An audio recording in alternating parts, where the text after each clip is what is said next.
No, just in.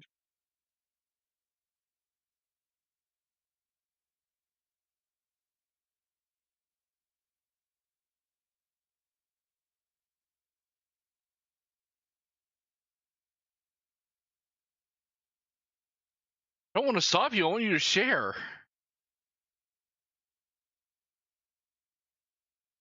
I'm less excited, but I'll still take some.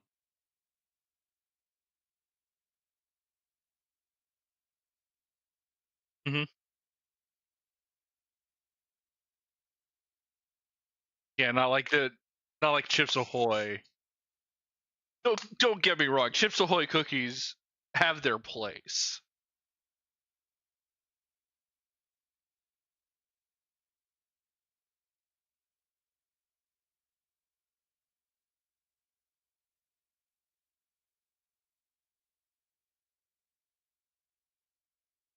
Okay, so your Publix cookies. How much? How many do you get for how much? Yes. Okay. Because like we can get cookies from our grocery store like that are good, like bakery level that they do. Oh hell, we're screwed. We get 6, and they're like 4 inches. They're like 4 inches in diameter, right? 4 to 5 inches. Okay, but we get 6 for like $5. Whenever I want cookies, though, I typically go to this little privately owned bakery, and they got the goods.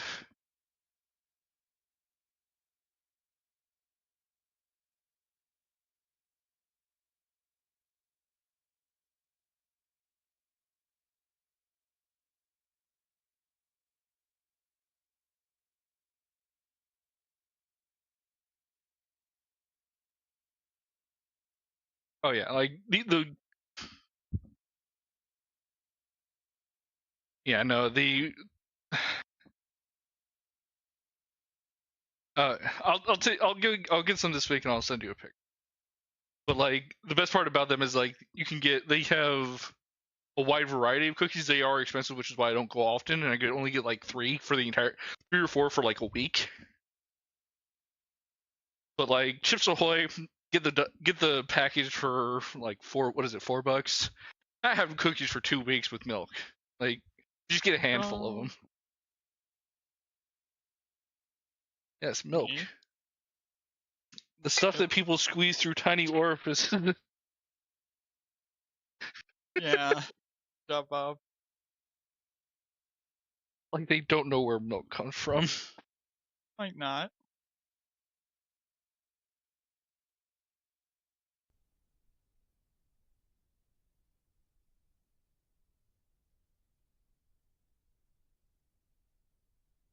Fun.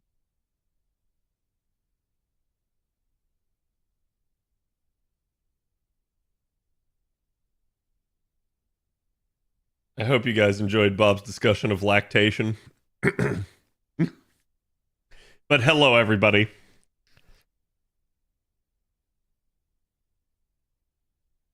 Why is it displaying like I'm like streaming to Discord? That's really weird. You're the only one here. Choose an activity. No. No, I will not. How's everybody doing today? All CQs done. I declare victory. I didn't get all the CQs done. I only have 6 left, though. And I won't do the rest, probably, because they just take too long. But I consider this a win in my book. We got our 500 boxes done. I managed to do most of the CQs. So it's like, oh no, I did 25 of the 31 CQs. I don't really feel bad, right? I feel like at that point I did my job. I'm trying, but it's hard. Again, don't stress over it, right, chat? It's a ticket, but it's a ticket. It's not the like end of the world if you gotta miss it.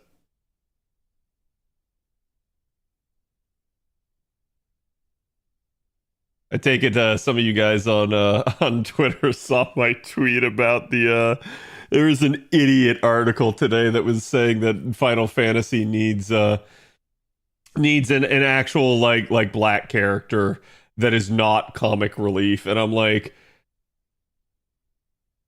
I'm sorry. I feel like people just don't understand Barrett from Seven if they think that's the case. Like, yeah, he does tell a joke every now and then, but like, so does every character in that thing.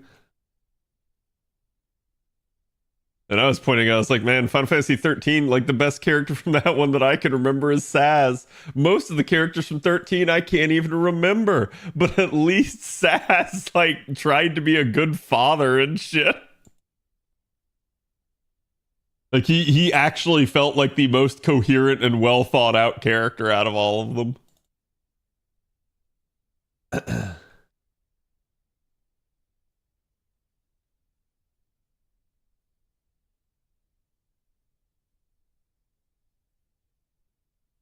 Says more about the writer. Yeah, 100%. I think it was either just bait or it was like actually like just a really weird take from someone. And ultimately, at the end of the day, if it was bait, I don't think it worked because most of the people I just saw quoting that shit, not even like I don't even think anyone read the article. He might have had a good point to make in the article, but when you bait like that hard with a headline, no one's reading your article. Everyone's just reacting to the bait. So at that point, it doesn't work because your whole point is to drive clicks, and it's not driving clicks.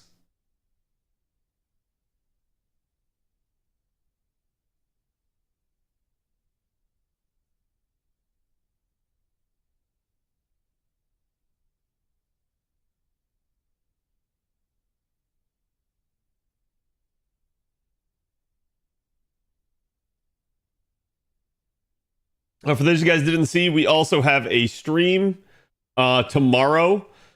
As a result, chat, I don't know when we're going to get to do Ordeal Call 2. I had been planning to do it with you guys, but like it probably will not happen tonight. It probably will not happen tomorrow.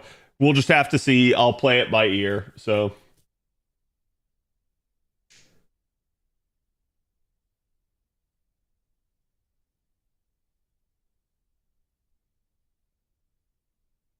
okay. The tweet is live. Do me a favor, go give it some love. And we are good to go. I have today's artwork for you. Or at least I did. Where the hell did I put it? There it is. I don't think chat will like it, unfortunately. Chat never likes any of the artwork I choose. Let me refresh you guys on the YouTube side of things because chat's not showing up. Hello, Zafir. Do faux pas affect the amount of NP gained from face cards? Directly, no. It is theoretically possible that the increased attack of a card could get you another hit of overkill, but that would be the only way that it would. So I'm going to say odds are like 99.9% chance, no, right? But I guess there's always like the really weird scenario where like maybe like 20 extra damage or something made it happen. And I guess it depends on if you're talking about like silver foes or you're talking about faux pas. If you're talking about faux pas, yeah, it's probably got a very small chance of it happening. Silver foes increase the base stats of the character and actually like could potentially impact these things. Faux pas still can be useful, but are a lot, I'd say, smaller of an impact. And again, here we go.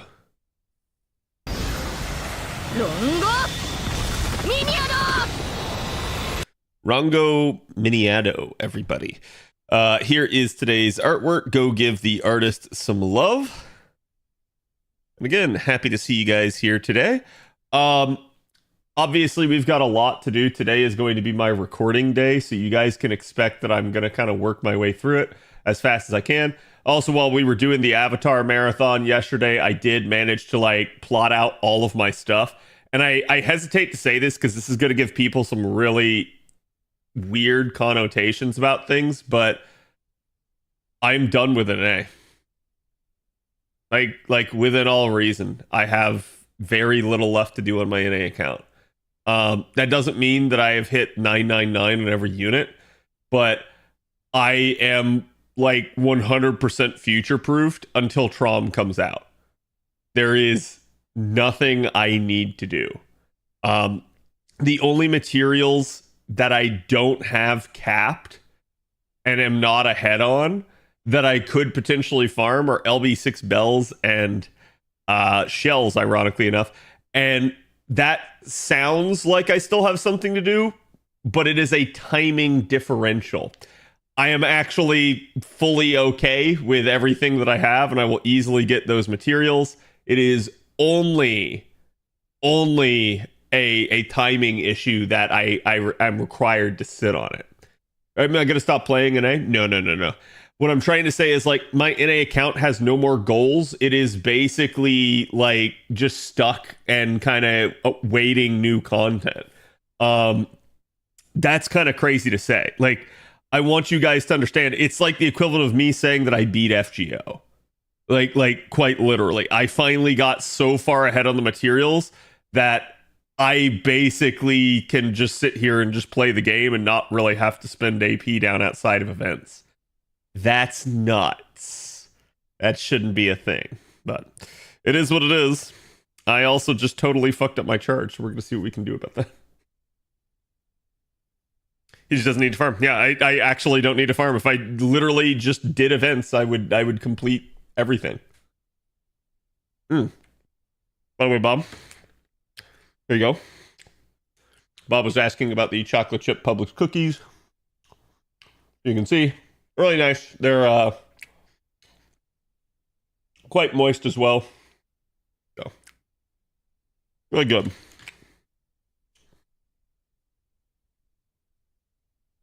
Kaz gonna start up and be a pictomancer? Yeah.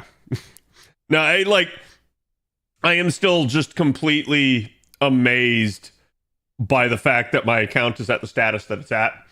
I obviously knew this could happen because I've heard of this happening with a lot of whales that like just go hard in the paint and just farm like crazy. I can definitely expand my goals, but I guess the point that I'm trying to make here is, chat, my goals were very robust. Like, there are units that I just was going through in order to spend down QP yesterday, because I haven't rolled out all my boxes yet still. I'm still trying to find uses for it. But basically, there are units out there at this point that I could potentially expand my my capabilities some. But the problem with this is that, like, the game hasn't really given me any reason or incentive to do so. And what I mean by that is saying that, like, the only way in which, like, some of these capabilities could be expanded in some cases is to, like, actually just roll more. Like I literally need to acquire more units or get more coins. And I'm like, I'm not going to do that. I'm not going to spend more money to expand my goals to have more stuff to do in the game, right? At that point, I'll coast. I'll like find something to farm or something like that. But yeah, that's kind of how I'm sitting at the current moment. Oh, I just did a dumb. I absolutely should not have. God, I just compounded this fact. Here, chat. I'm definitely not really in farming mode, but in the spirit of giving and being fair, since I didn't give chat very many subs this time around, we are going to gift a sub for this scuff because that was just terrible. There you go. Now that he has to farm less, yeah, I wish, right? But yeah, so it's definitely going to be really interesting. Stellar Blade demo on the 29th. Well, so here's the problem with this sort of thing, guys. Keep in mind, too, right? Like, there's not a whole lot that, like, I have to do in the future in FGO, but I can still find stuff. I'm not quitting the game or anything like that. But it is definitely somewhat of a problem. You know what? I guess we're just gonna go ahead and pre-card like that. I'm just not getting any charge for Okitan is the problem here. But like the issue that I have is, like, even still in the short term, we still have tons of stuff. I have to record 3 videos for you guys today. I have to basically deal with an NA stream tomorrow. Still got to roll out all my boxes. Still in the middle of tax season. But hopefully, like, at least after this week, maybe the servers calm down some. But I still have Ordeal Call 2 to do with you guys as well. So it is not like I am just completely bereft of things to do. Here we go, chat. Now I got it.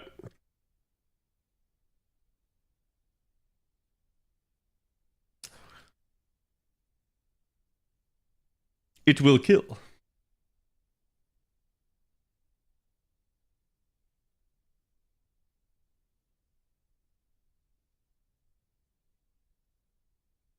You can rest more, do more variety. Yeah, 100%. But like, that's all I'm trying to say is that like, it's very weird that I'm at the point that I'm at. Okay, because it's not like my goals were like, oh, he only took skills to 6. Like, I never thought I would get done within reason. I thought like just due to pacing, I had kind of figured it out, but I think it's just a case of like I can say this: I don't have class score put in there at all. Okay. But that's because every time I look at class score, I realize that my NA account already basically has class score done. So the only thing is that class score can expand the needs of some of the Ascension mats some for me. Most of the Ascension mats that it takes in such little quantities that like I'm already done with them still. So like there may be like 1 or 2 like resources it puts back on the books. But like I guess what I'm trying to say is that like I don't really have much to do on NA until Trom comes out. Once Trom comes out, then the only thing that I have to do on NA is sit on the Trom node and farm Trom. And then I won't have anything to do until LB7 comes out. And then I won't have anything to do until Ordeal Call comes out. And like it's just going to keep being this way for me now. That's what's really funny. But again, to a degree, it's like it's kind of nice. It takes a lot of the pressure off, but like it's still kind of wild. Already made a Reddit post. Khadroth streamer quitting FGO says it's dead. God fucking damn it! I did not say that. But no, and I'm not trying to make you guys think that the game is dead or that I'm not enjoying the game still or anything like that. Just it's a weird confluence of I have been extremely successful, but also the game has not given me very much to do beyond my current needs.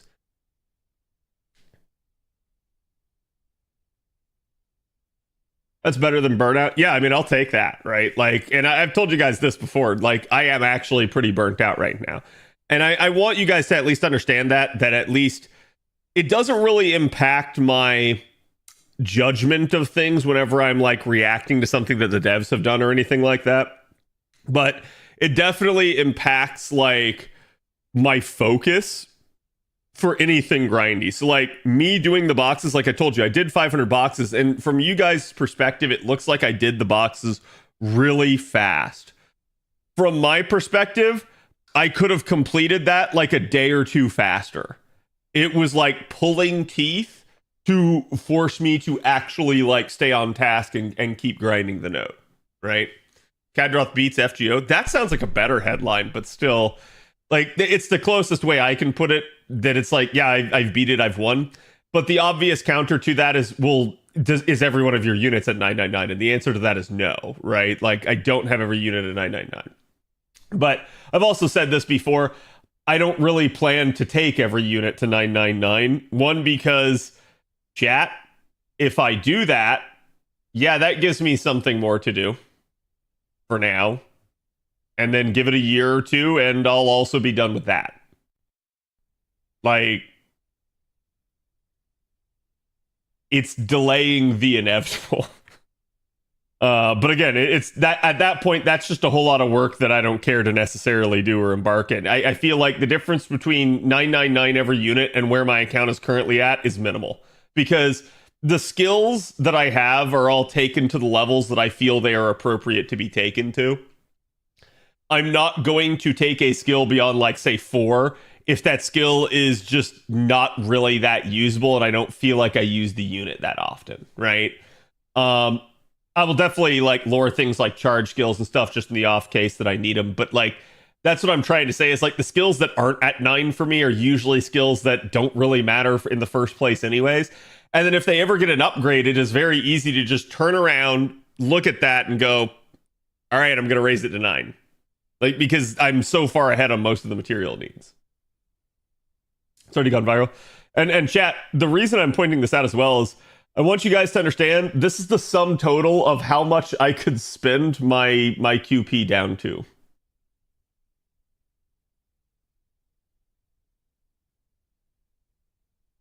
Now, from now on, whenever I do a lotto, the most wasted item in the lotto boxes for me will be QP.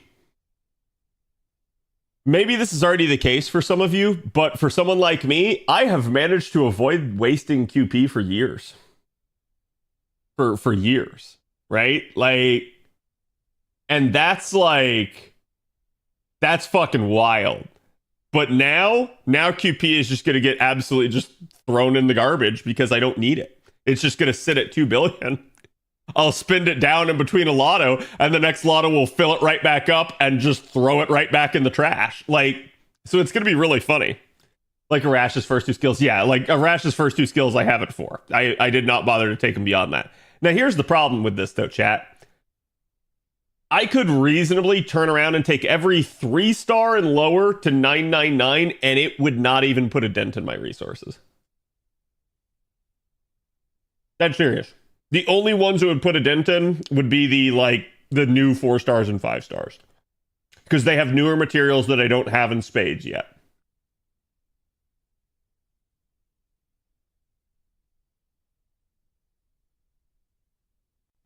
Time to go back to burning QP on low star Cs? There's no reason to. Because reverse QP hell isn't a thing anymore. Like, we got rid of it, chat. Actually, I'm not going to run this. Also, chat, don't forget, Lotto ends tomorrow. Not tonight, tomorrow. So, you have 2 more days left to do whatever the hell you need to do.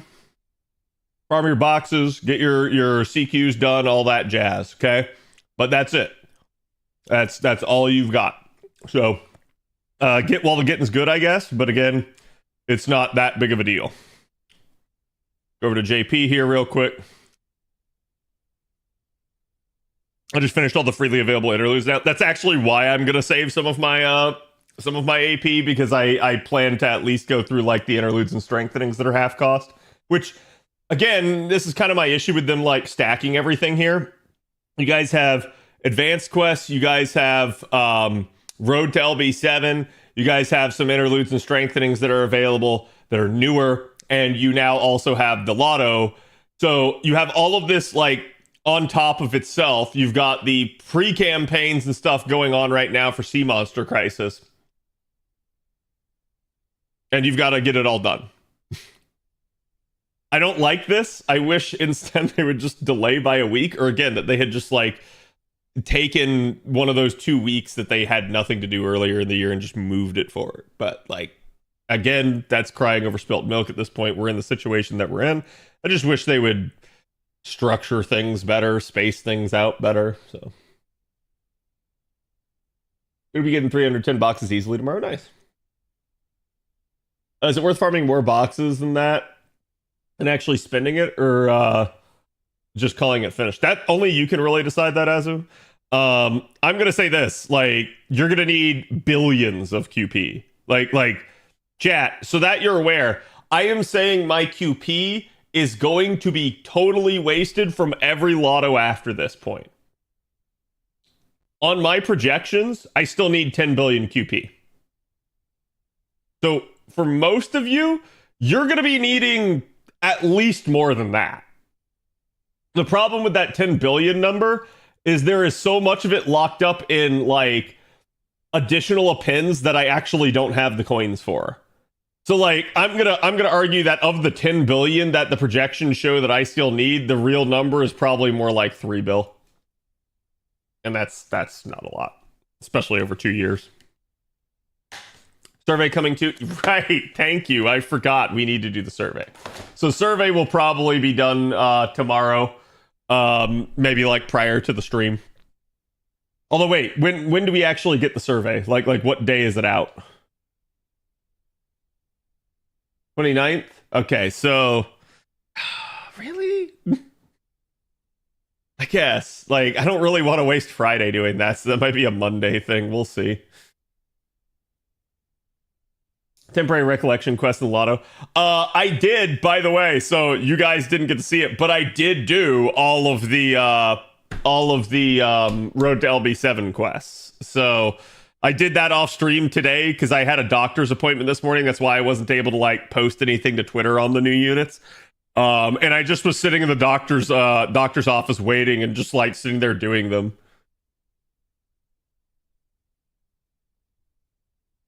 I need 5 billions for the servants I have now, not counting QP, and I will get it from the Lotto. Yeah. Yeah, and keep in mind too, you will roll more units.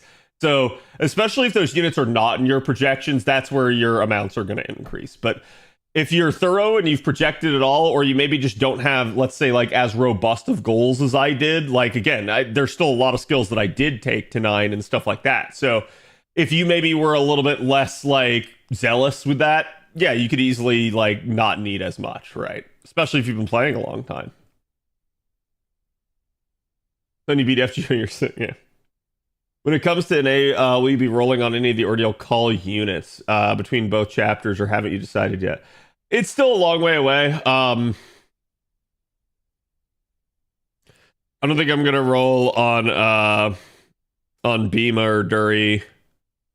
I might roll on Durga, but that's every day that goes more up in the air, because one of the reasons that I was gonna roll Durga was basically because like by the time Durga comes out, probably both my Zenobia and my Jarcher will be kind of like maxed out on Bond. But it's like, I don't know that I care. Not with how JP's been treating Bond. So like I'm kind of just at this point of just being like, well, what do I care if like some Bond goes into the void? However much bond that I would gain off of like getting another Durga is not going to be worth the amount of quartz I spent to get her. So to me, I kind of am reevaluating some of it as I go forward, because again, I think a lot of this depends on how you project the game to go, and like whether or not you think you're going to need these units. For someone like me, I'm definitely not going to need Durga. She could be a nice addition, but I already have very good options in that same niche. So yes, she'll be able to do some things the others can't, but it's very much a we'll see. As for Ordeal Call 2, jury's still somewhat out on that one. We'll see. We'll see. I will say I will probably most likely roll Marie just because I really like her outfit. So I got over 80 teapots now. Just start spending them. I'm dead serious. Just spend them. FG Ligma? I don't know about that.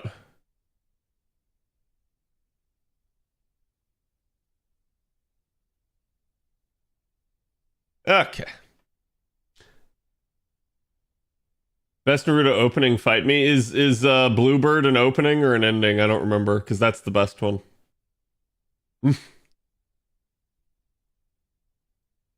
I will spend my pots on the 90 plus in the next event. Yeah, I mean, feel free to, right? I'm just telling you guys, like, don't mind it too much. Don't try to min-max it too much. You'll just drive yourself insane. Just find a node that you think is good. That's the highest level that's available to you within, like, reasonable time period, and just do it. Just pop them. I really like Durga and Water. Yeah, I guess what I'm trying to say is, like, I'm not trying to, like, denigrate Durga or make anyone think she's not good. She is.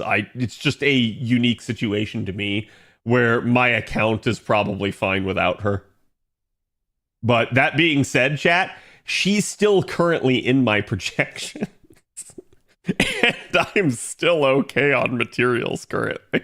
Because again, like, we don't have access to certain things. Like, there are still materials that I need to farm on my NA account. They're just not available. I literally cannot farm something that is not available to us yet. So that's the weird part that I'm going through. We stopped needing to roll for gameplay a long time ago.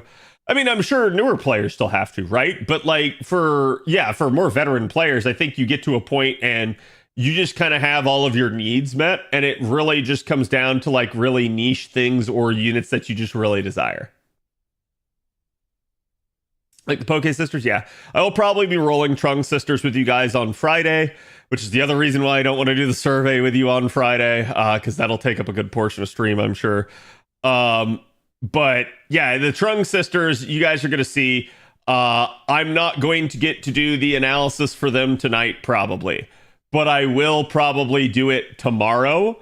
And the Trung Sisters are just like, they're not something you have to have. They're not the best Saber in the game or anything like that. They're just really good. They're just really nice because what they maybe lack in damage, they just make up for in like party synergy and healing. And it just, there's a couple fights that, like, if you don't have the Trung Sisters, they're just really annoying and hard. And if you have the Trung Sisters, the fight is a cakewalk, and it's actually like laughable how easy it is. Their MP is very pretty, yeah. I do find it funny that they're a Saber, and so they're a tandem unit, just like Dioscuri is. Sisters versus twins, see, there you go. Who's better? I think it really just depends what you're trying to do. They are very similar, but it really is going to boil down to what you're facing. My account would still be 100% competent.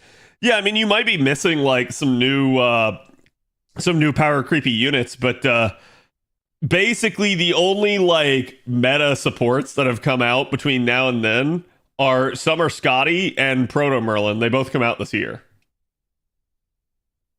So it's like, that is probably something that that the devs are probably having to think long and hard about, is like how they're going to shift the metas again. And we'll see, right? Because I find it really interesting, at least in its current iteration, that they have not like done more for Quick and stuff like that. I think they fear a little bit the impact of what making some of the other units that they already have better. Because I think they saw, like, back when they originally released Scotty, the like all of a sudden like pop off that some of the units had. And I think they went like, I think in some of these we planned it, and then on others maybe we didn't plan it that much, right? Onisama, thank you for the 9 months. Appreciate it. How are you doing today? Timer account for free to play account. Do you have Scotties? And the reason I ask is because if you don't, it's going to be difficult, at least in some of the cases, right? Not that you couldn't do a lot with both, but how about this? How about we do the review of Count of Monte Cristo, and then you decide. You decide which one you like better. But just listen to what I have to say on it first.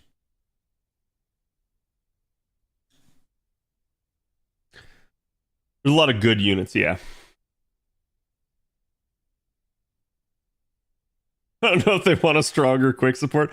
I don't think it's necessarily that they need a stronger quick support so much as they need like better looping facilitation for quick. I think that is quick's just real demerit at this point, and it is not fair to quick given the current meta. Like given how much focus there is on offense and looping and consistency, it is not fair to make one of the card types inconsistent. And so you can definitely brute force quick, but quick just is kind of the odd person out in that regard at the current moment. Just give me a second here, Chad. I am double checking my Zerctoria because I don't know if she hit Bond 10 or not.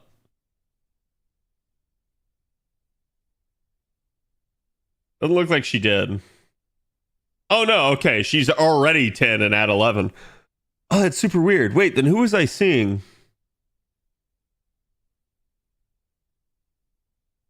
Oh. Oh, did I not? So this, yeah, it's gotta be Bride. I hit Bond 10 with Bride yesterday, and I totally forgot to give her a Bond Grail. So unfortunately, we just wasted all the bond for today on that. So she lost out on about like 9,000 bond, but still, I'll be fine. Saber faces start to bond 10 with Cad. Yep.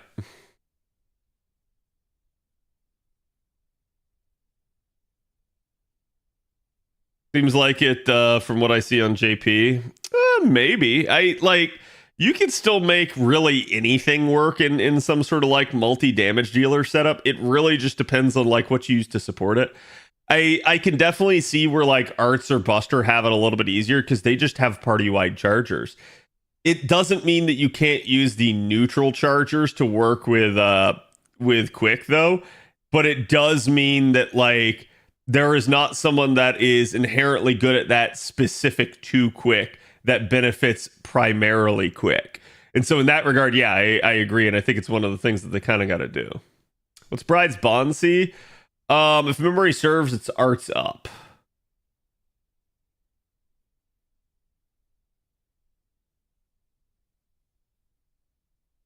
Some of the Quick units have been balanced around Quick not being as efficient as the other. So having that new Quick meta support will really raise their usage. Yeah, I mean, we saw, again, this is very infamous, and this is, again, why I've told you guys over the years, like, not to pay any attention to tier lists, because we literally watched overnight Dantes go from one of the worst rated SSRs in FGO to suddenly one of the best rated SSRs in FGO. And it was because Scotty came out with that anniversary, and Dantes also had an anniversary buff. And so within the span of like 2 days, Dantes went from 0 to hero. And it's like, this is why a little bit tier lists are just overreactionary. And they just don't really understand how a unit can be good in a lot of ways. Like, they just give you sort of bad ideas that kind of like stick with you over the years. Like, chat, there are still people out there to this day that basically, like, until Salter's most recent buff, okay? Salter's most recent buff is cracked. But prior to that buff, there were still people, right up until the day that it happened, that assumed that Salter did more damage than Artoria. Still. There was a small period in time where that was true on JP. It was never true on NA because Artoria started out with her NP interlude on NA. And it's really funny that people don't really seem to understand that. So a lot of that had to do with early guides at the time and stuff coming out of JP. And it just was a stigma that like stuck. And people never challenged the status quo. No one ever really went back and ran the numbers and looked at it. And the second you ran the numbers, it became very apparent that there was a difference there. But people just had it stuck in their head. I still remember having to argue with somebody like pre-all of Altera's buffs that like she wasn't in fact like, I think at the time she was the lowest damaging of all the AoE sabers. And you had somebody trying to argue that she was actually the highest damaging. That's how little people originally kind of understood things. And it's not that the information wasn't out there, that you couldn't find it. It's that the majority of people didn't seek it out or try to find it. And as a result, things that got said, that got accepted as fact, just kind of telephoned throughout the community and just stuck. And it really, like, again, a lot of like what I have spent my years as a content creator for FGO doing is trying to educate people, trying to make people realize, hey, that's not the case. Like, this is a myth that I'm having to basically bust because a lot of people didn't really understand the way certain mechanics worked or were just regurgitating information that I had heard, including content creators, mind you. Like some of the content creators themselves were not really informed on these topics. And I'm not going to like try to call anyone out or name names or anything like that, but it just, that's kind of what happened is we just had this sort of perpetually reinforced misconception, and we just had to keep like, and I use the example of Salter's not the only one by any means. There were plenty of them over the years. We got Bob guy who did your calculations in the past. God, he was terrible. Yeah, I agree. The regurgitated opinion. Yep, the regurgitated opinion that was stated as fact. How's the farm grind? Farm grind's going good. And yes, the lottery's going good. I'm basically done with the lotto. For me, it's all just about like trying to mop it up and finish out my boxes, which at the current moment, I'm probably going to wait to roll Trung Sisters on the 29th here, and then basically wait until the 1st of April, of which we should have like 3 days left to roll out boxes at that point, to basically try to milk the rest of my Embers in QP. Because my Squirtoria is already like 116. I think I got 2 more Grails beyond that, so I basically got 8 levels worth of Grails. It's not going to be enough to use all my Embers. Florida man became FGO educator, beats unbeatable game. Why is the headline getting more insane every time?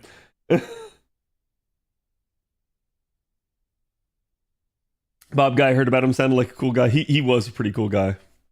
Shame he had to go and die. I heard Bob was shredded that he has an 8-pack. He actually has a full-blown 24-pack. A cube, if you will.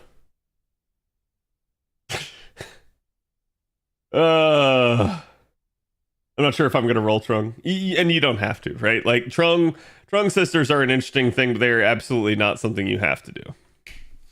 Beware the Dioscuri spooks on the Trung banner? Yes. So, obviously, as you guys can see, we have the 2 new units out.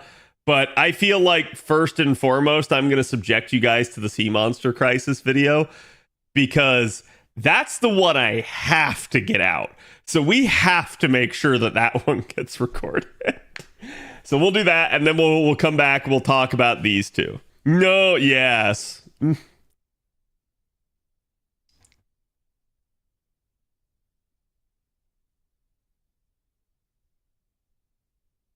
Oh, that's okay? Okay. Yay, Lambda's event? What do you mean? This is Morgan Le Fay's event, chat. Did you guys miss Morgan Le Fay? I know you guys liked LB6, so she's back. Again, with a vengeance. Why are we having back-to-back events? We usually did for a long period in time in FGO. Usually we'd get like maybe a week in between, but there was like periods in time in FGO where you would just have event, then event, and then event, and then event, and then event. It's not as common of a thing lately. And a little bit, the only reason why I can assume it's happening is because, again, NA did this weird thing where they delayed by 2 weeks after Valentine's Day before CBC. Whereas they could have just done 1 week and it would have made the schedule just way, way easier.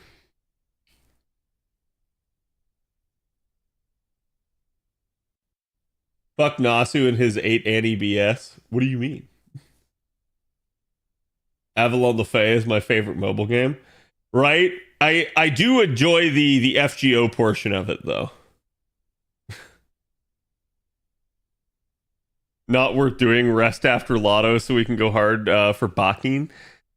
I'm not going to say that. Lotus Altar, thank you for the prime. Okay, now chat, I could read to you guys from the NA portion of the wiki over here, but the NA portion of the wiki doesn't suck because I don't know why, in all seriousness, they like just don't get it out until the day of the event.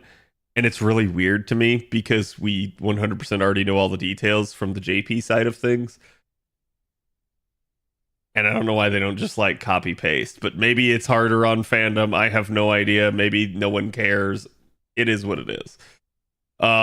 Anyways, and again, if you guys haven't seen, by the way, I did want to show this to you. I want you guys to behold just how many servants are currently on Raid Up. And in fact, I think we just lost 2. We just lost the prior 2.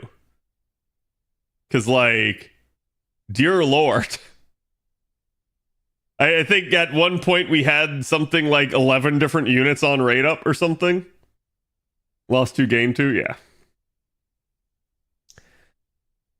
Still no Yang better? Who's Yang? Anyway, let's go talk about Sea Monster Crisis. Wait, hold on. Wait, 2023? No, 2022. Yeah. Yeah, brain do thing, chat. Okay, you are here. Actually, you're technically here, technically here, technically here.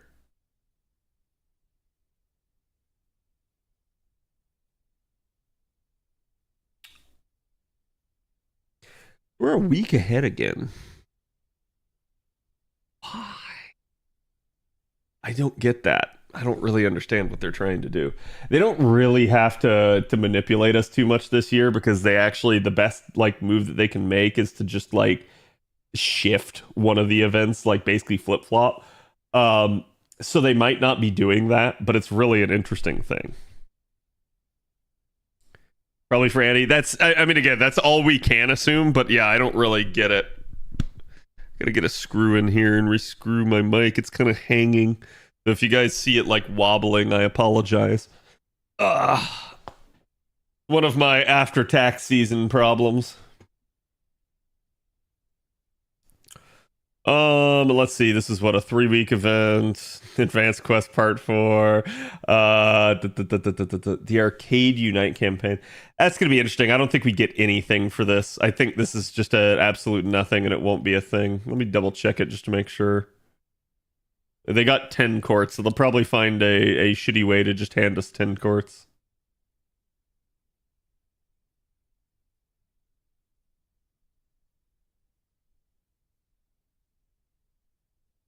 And learning with manga is supposed to be like a week after the end.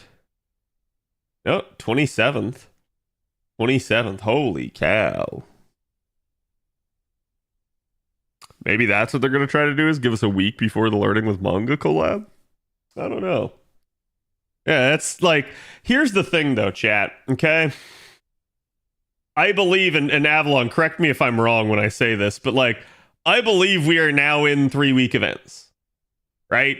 Like I think this is the start of them here with Sea Monster Crisis. Yeah. So, chat, the game on NA is gonna slow down. You're gonna have 3 weeks to complete events instead of 2 weeks. So if you guys remember like doing like Summer 5 and how it was 3 weeks long and everyone's like, oh my god, is this not over yet? That is gonna be every event. And rest assured you will eventually adapt, but that's gonna be the case. So let me just double check real quick right here. Because again, I don't believe we actually have a event ladder or anything in this event. We gotta collect the cons.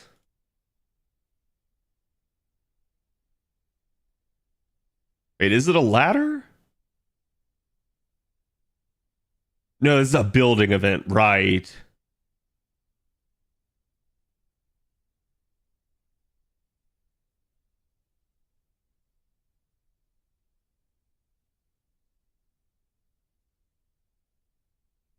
Yup.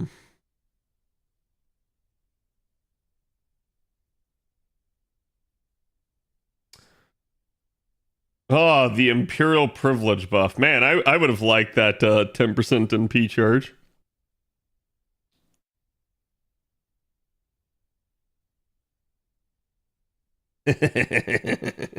I'm sure a lot of people wish it was Morgan paired with Melt. I'm sure a lot of people wish that.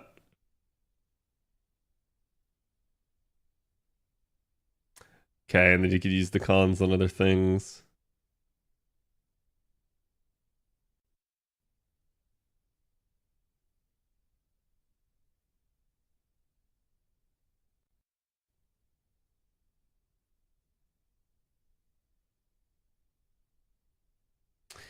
Extra quest. And that's how we're gonna get Tai Sui, but I think you get these after completing the story. If I remember correct.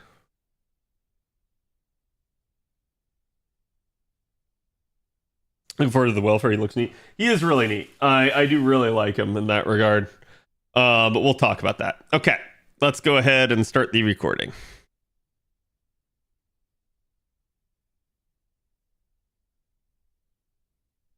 Hey guys, my name's Khadroth, and today we're going to be talking to you about the upcoming Sea Monster Crisis, aka Water Crisis event that's going to be happening here on NA on Friday. So, Sea Monster Crisis is coming to us about a week earlier than it did on JP. It's pretty much anyone's guess as to why they're trying to stay maybe a little bit ahead of schedule. Based off our best sort of analysis of kind of the anniversary for NA, which is usually at a different date than it is for JP, it looks like they can just easily flip-flop two events to try and make it work with no real impact. So they shouldn't really have to do too much schedule shifting this year, but they're still seemingly giving themselves a little bit of a buffer, so it is interesting to say the least. And again, Sea Monster Crisis is basically coming to us right here off the back end of the Lotto. A lot of people are going to be tired out by that, but I have good news for you. If you're somebody that is really just burnt out after doing a whole ton of grinding over the past 6 months, all these Lottos, all these raids, you are now in an era where NA is going to slow down a little bit. Again, that's maybe not good news for people that want more content and more to do, but at least for those of you guys that have maybe gone through quite the slog here, you're going to get a little bit of a relaxation. And what better way to spend it than on a beach in Vietnam? Because that's basically what the Sea Monster Crisis is going to be about. This is going to be the era now kind of moving forward on NA where pretty much every event going forward, with a few exceptions, namely Lottos, are going to be 3-week events from now on. So this is going to give you more time to complete the events. It doesn't really always translate into that because they start putting more things in the shop. So it's still going to take you a while, but it's still going to be clearable on that AP, even if you don't roll. And you're just going to have, again, a just longer, more protracted experience, basically, with your events.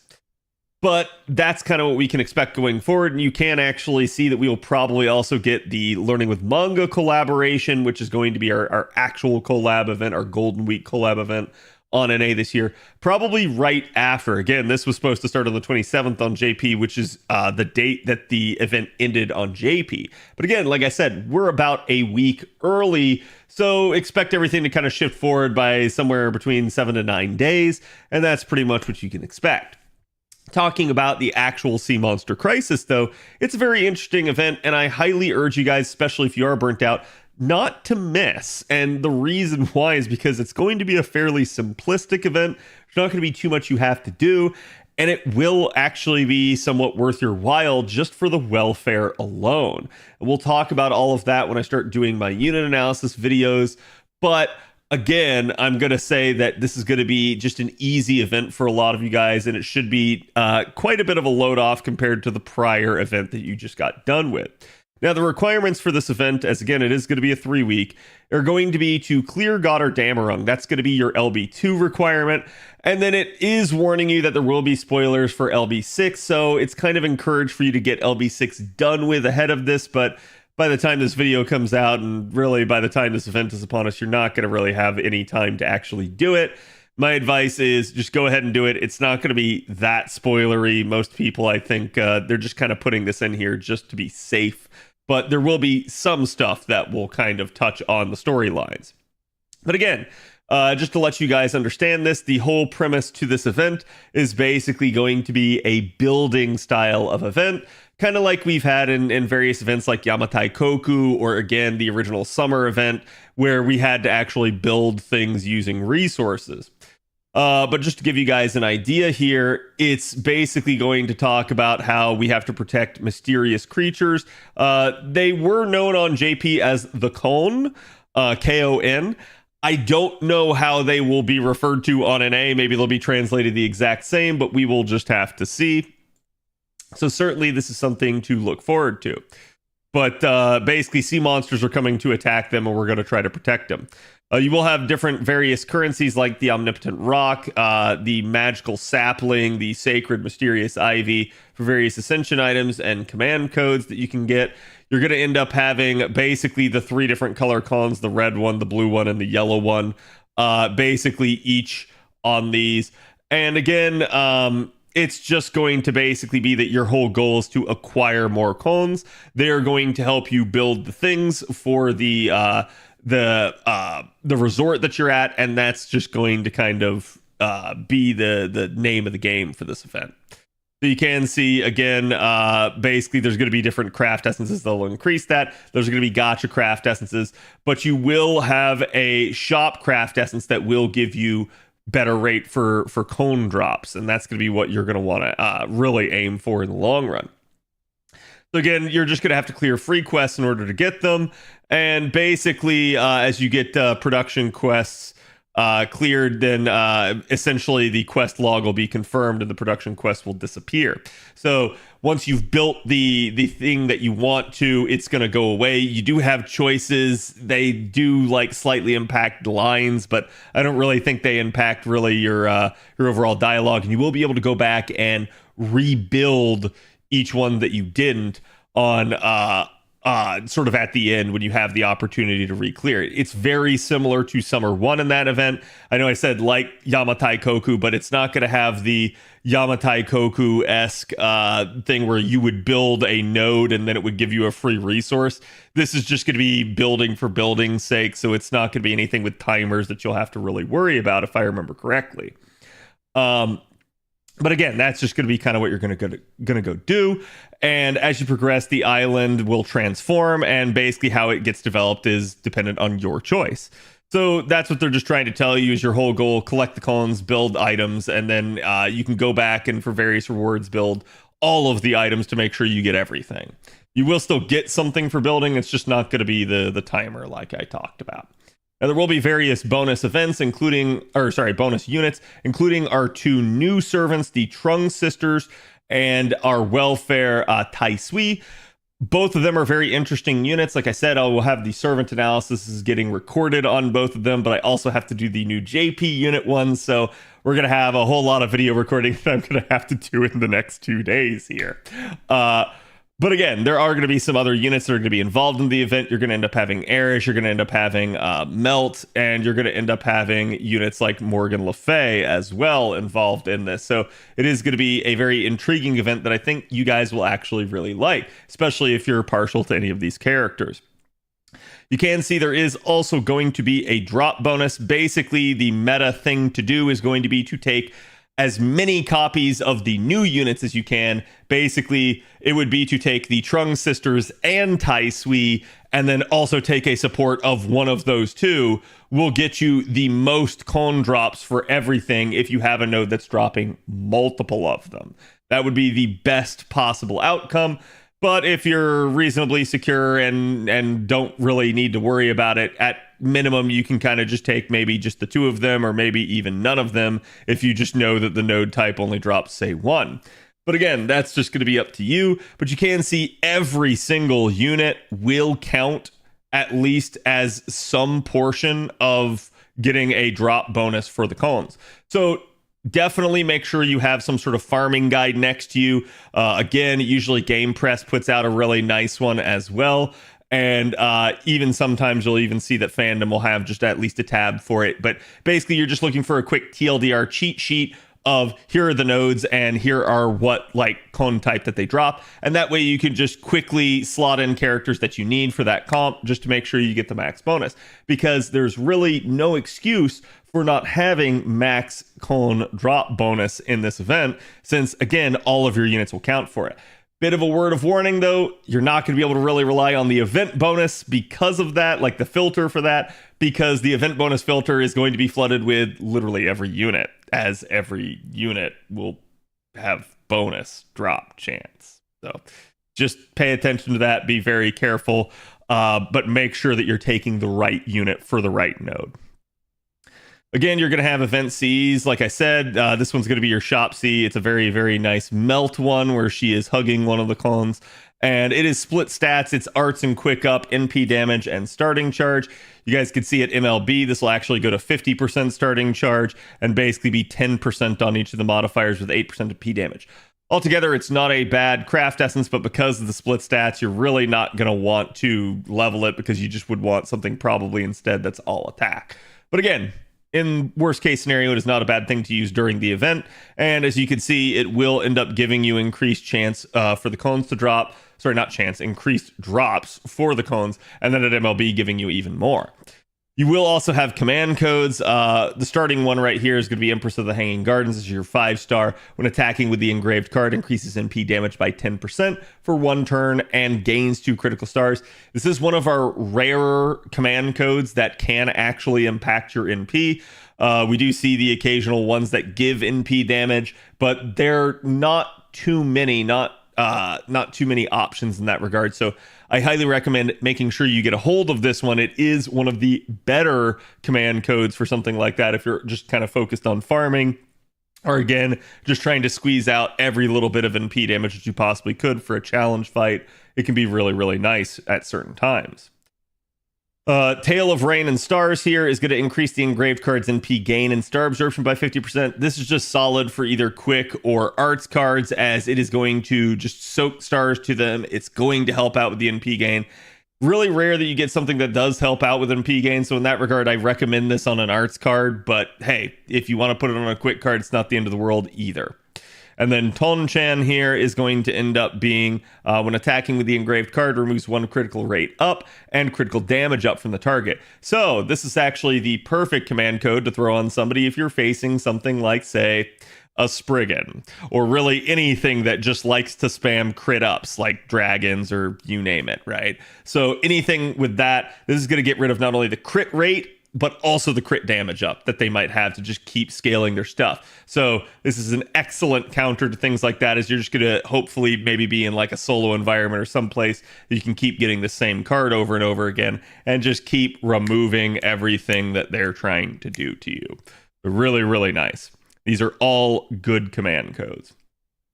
Your first summoning campaign is going to be available right off the bat. This one's going to be the Trung Sisters with mysterious alter ego Lambda, aka Melt Lancer, and this is actually a pretty good banner. Again, just to give you a little bit of a TLDR on the Trung Sisters, they're somewhat of a hybrid between a single target arts damage dealing saber and a sort of supportive party oriented healing saber, and it's actually really nice, really synergistic, and can work really well. The damage is not going to be the best thing ever, but they are a pretty quality unit and can actually trivialize certain fights.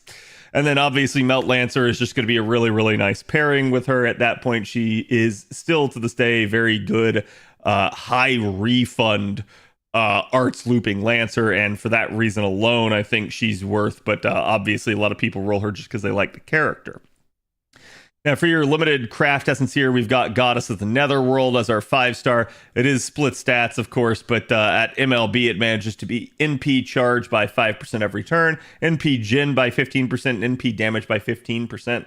So not a bad craft essence if you're sort of looking at a down the stretch overtime type of, hey, I just need perpetual offense and getting back to my NP. This is actually a really, really good craft essence in that regard. Just again, it's not all attack, so you probably don't want to level 100 it. But hey, if you're a big Erish fan, feel free to go for it. It will definitely be a solid option. Eye of the Tiger here is going to be all attack, but this is only going to be our 4-star. It is going to be one of the rarer 4-star crit bomb CEs. So as you rotate the unit into the node, they will provide crit stars. A little bit of a weird pairing in terms of giving it quick and crit damage up, because usually if you got someone rotating in with a crit star bomb, it's probably because you're trying to provide someone else with the stars. So kind of an odd pairing then to have this give quick and crit performance, but it is what it is. Still, it's useful, at least just in the sense that it is a 4-star variant of a crit star bomb C, so that's going to make it a cheaper option if you have party cost considerations at play. And the World Excursion here is going to be your 3-star. It's going to give HP Jin up, as well as quick of 3%. So again, definitely an interesting banner there. And then you're going to end up having the second summoning campaign basically a week into the event. This is going to end up giving you Morgan Le Fay and Wu. And obviously, we can say a lot about Morgan Le Fay. She's still to this day a very, very good berserker. She's not going to be the top damage dealing berserker in the game by any means, but she works really, really well in challenge environments, especially in certain let's just say invincible comps or anything that can really allow her to kind of be protected and keep going over time. She got that overcharge that's really going to help out, and she can really just help be the engine for a comp like that.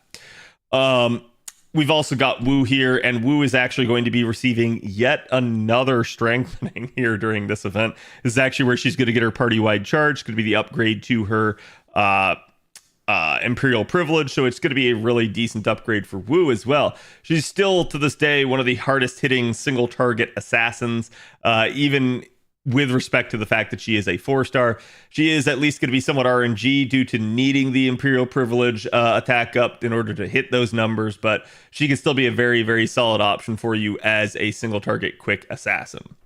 And again, it's going to be the same CEs on this one, so we don't really need to go over it. And then you've also got the Da Vinci shop. You're going to be getting basically the unlock permit, where if you've managed to clear CCC and its main interlude, you will end up basically getting this for free. So that is really, really nice that they've done that, because again, in the past, it's certainly been a case where a lot of people don't really want to unlock costumes just because they cost rare prisms. So there is ways now to get some of these for free, and it's just going to be her glasses costume, so it's really, really nice.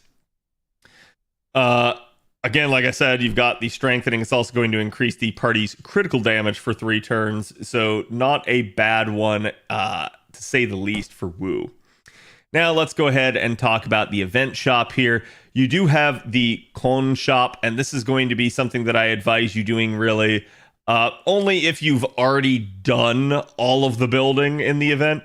However, there is an exception to that, and that's going to be for Tai Sui's Ascension mats here. I do recommend probably getting these as quick as you can if you're going to be using Tai Sui during the event. Again, he is a damage bonus unit. He does give bonus to dropping more cones, so getting him up and online and usable will actually be to your benefit, but it's totally up to you to determine how you want to do that. Again though, this is just totally up to you, and I say just do it probably after you've completed most of the building for the event. Then we've got our magical saplings. These are going to be your gold material for the shop. You've got 2 copies of the welfare CE. You've got the really nice Semiramis command code here. You're going to end up having a crystallized lore, 10 mirrors, 20 bicorn horns, 20 LB3 bells, some gold statues, which again, we are creeping ever closer towards Ordeal Call and basically class score. So keep in mind, if you're someone that's low on statues and you have the extra time, because it is a 3-week event, especially if you've managed to roll the banners and have the CEs so that you're extra efficient, it's not the worst idea to go ahead and start clearing out things like the statues and monuments, just so that you're starting to build up that supply. Basically, if you're more efficient in an event because you rolled, it's a good idea to full clear the shop. And again, from there, we've got the 2 copies each of our gold foes, and then a singular arts card command code key.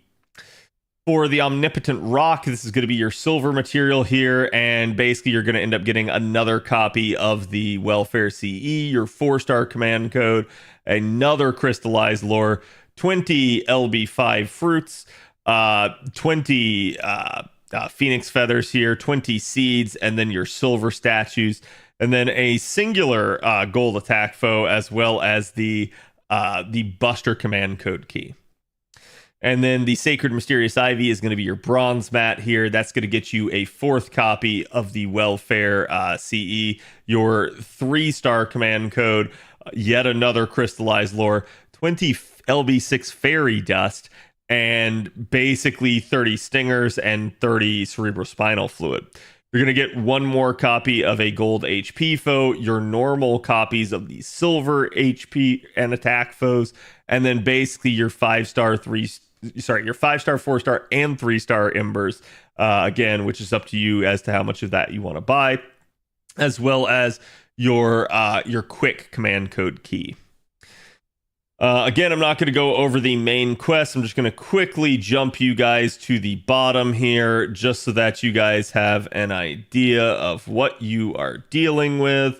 But basically, as you guys can see, it is at the end of the event is when you're going to unlock Tai Sui. So keep in mind, you're not going to have the welfare right away. As a result, you're not going to be at the most efficient possible for cone drops if a node does drop multiple of them.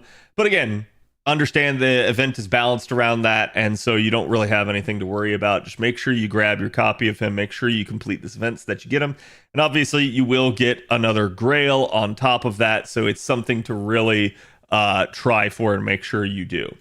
There are going to be various free quests like we talked about, potentially even some really nice ones. Let me see if I can find you guys the 90 plus here real fast. Should be this one right here, Turtle Hand Island.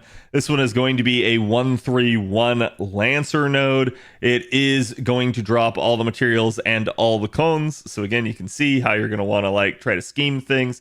It is going to have dragon reverse scales and shells. That is very nice for anyone who is newer to the game and doesn't have a horde of dragon reverse scales, because they are somewhat harder to get over time, as a lot of the early players to the game have them in hordes, but a lot of the newer players haven't really had good farms for them. So really, really nice. And then, yeah, again, shells for the upcoming summer events this year. There's going to be a lot of really lucrative, really nice summer units that people are going to be rolling for. So if you're trying to get stockpiled ahead of that, that's going to be a really, really good node for you. And I'm going to expect this is probably the 90 node right here, Right Harbor. This one is going to end up being mirrors and cerebral spinal fluid. It will also drop everything. So really a decent set of options there for you for your events. Yeah, it's totally not a summer event. That's a summer event. It's basically, it looks, smells, and sounds like a summer event, but it's not the summer event. There are going to be production quests. Again, as you build things, that's what these are going to be. And you will see, you will get apples basically for building everything. So especially for those of you guys that are maybe out of apples, fresh off the lotto and everything, and you spent everything that you had because you just didn't go into it with a lot, it's going to be a good way to sort of restockpile for you guys. So make sure you build everything that you possibly can, because it is all going to end up giving you the apples. Just keep in mind, if you reset everything and try to build a different way to get different buildings, if you rebuild the same building you built before, you will not get another apple again. So it's only for the first time that you build things will you get an apple. But still, really, really a nice way. And you can see there's quite a few apples in that. You've got extra quests as well. These are going to be available after the epilogue. And again, this is where you're going to get your copies of Tai Sui. So really, you're going to want to make sure you do these as well, just to make sure you get them to NP5. Again, the Ascension mats are going to be in the shop. The coins are going to be in the shop. Those are going to require the clone copies. And then you're going to end up having a challenge quest as well that is going to end up giving you yet another crystallized lore. So really a nice thing for you guys here. Sea Monster Crisis, like I said, it's going to be a 3-week long event. You're going to have plenty of time to do it. Just relax, enjoy some time on the beach. And again, ask yourself if you want to roll for the Trung Sisters or maybe save for units that are coming later in the year. I hope you guys enjoyed this video. Let me know what you guys are most looking forward to with the Sea Monster Crisis, and I will see you guys for the next one. Later. Okay. 1 down, 2 to go. There is so much to do tonight, chat. I am sorry in advance of this.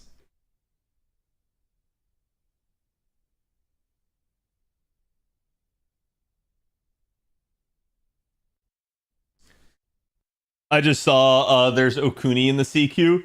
Have to fight yet another waifu of mine. Yeah, it happens. I should know I want Kyo Lancer, and damn does she suck. Wait, who?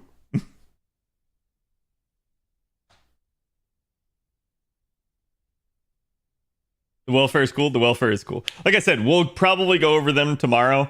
I'm gonna try to do the Ordeal Call 2 unit analysis now, because that's what I think everybody's waiting on. And we're gonna try to again get through everything we can. If I have more free time, I'll try to cover more. But obviously, at some point, my voice will probably give out from all of this.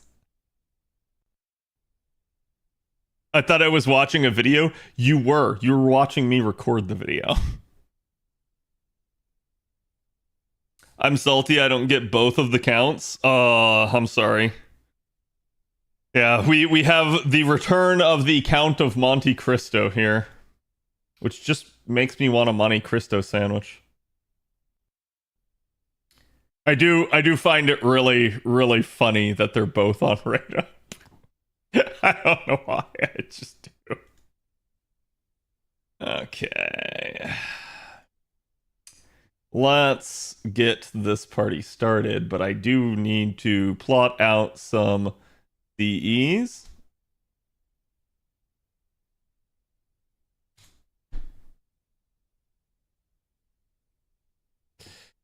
I mean, like, chat, you pretty much know at this point.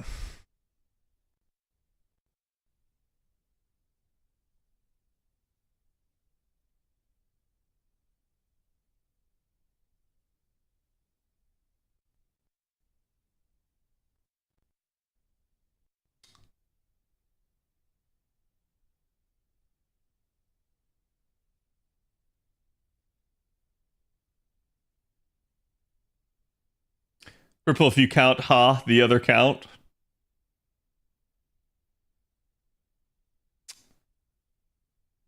Yep. Cad, can you stop suggesting the most broken damage sheet in the game? Sure. What else would you like me to suggest? Would you like me to suggest Angel Song?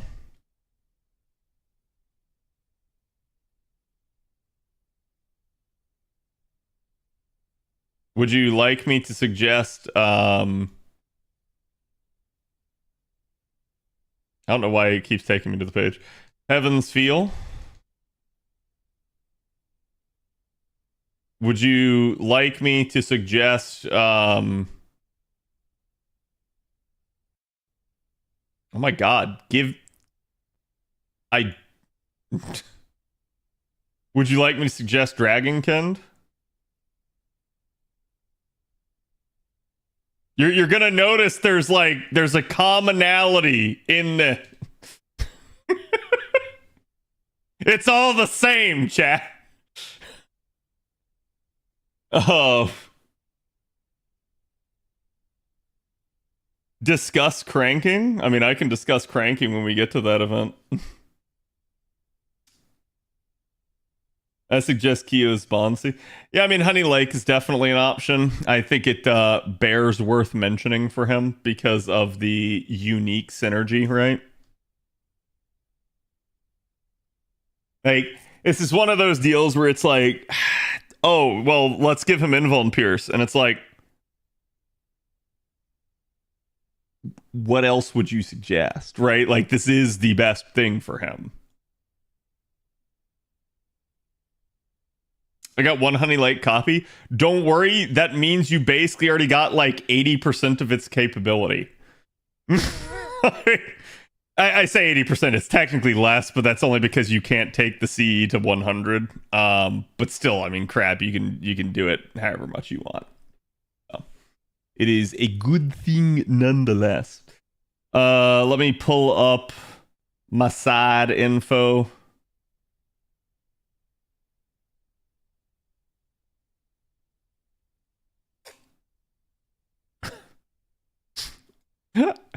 By the way, I'm sorry, Avalon. I asked Avalon for so many numbers today. It was not good. Okay. This Dantes is so purple. Yeah, I know. I already made the so part of what I did today, since I knew I had to record so many videos, while I was at work, I literally made like all the fucking thumbnails for the videos ahead of time. So like he is 100% very, very purple man. And I did not use the final ascension because it is so busy. It is like so difficult to see who it is and recognize it, right? Like, instead I did this because I'm just like, well, he just looks like some evil fucking JoJo character from France.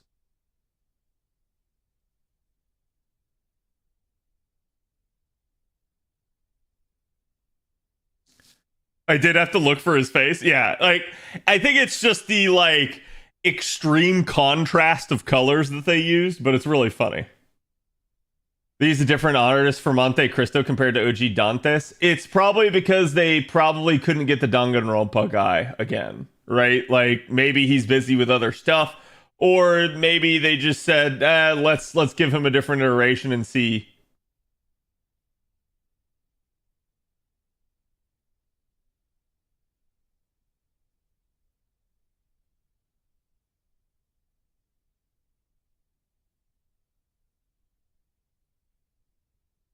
Okay. New artist did the art for the drama series? Oh, really? That's good. I didn't know that. Yeah. Johnny, by the way, thank you for the follow, and Deontay, thank you for the 25 stream streak. Let me double check something over here. Okay. Had to make sure I wasn't sticking my foot in anything.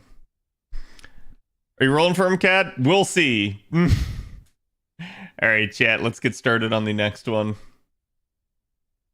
By the way, what are we calling him at this point? Are we calling him Monte Cristo? Are we calling him single target Dantes? Are we calling him Dantes 2 Electric Boogaloo? Like, I don't know, right? King of the Cavern, yeah? We need a name to distinguish him? I know, a single Dantes.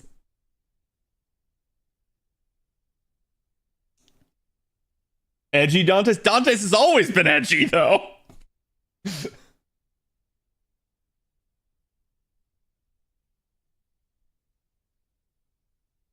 Purple Dantes? Edgier Dantes?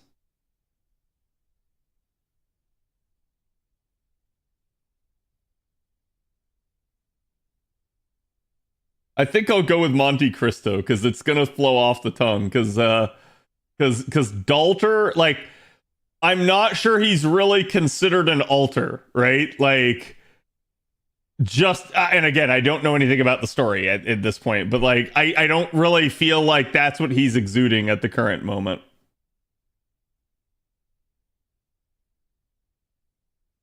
Dantes too, yeah.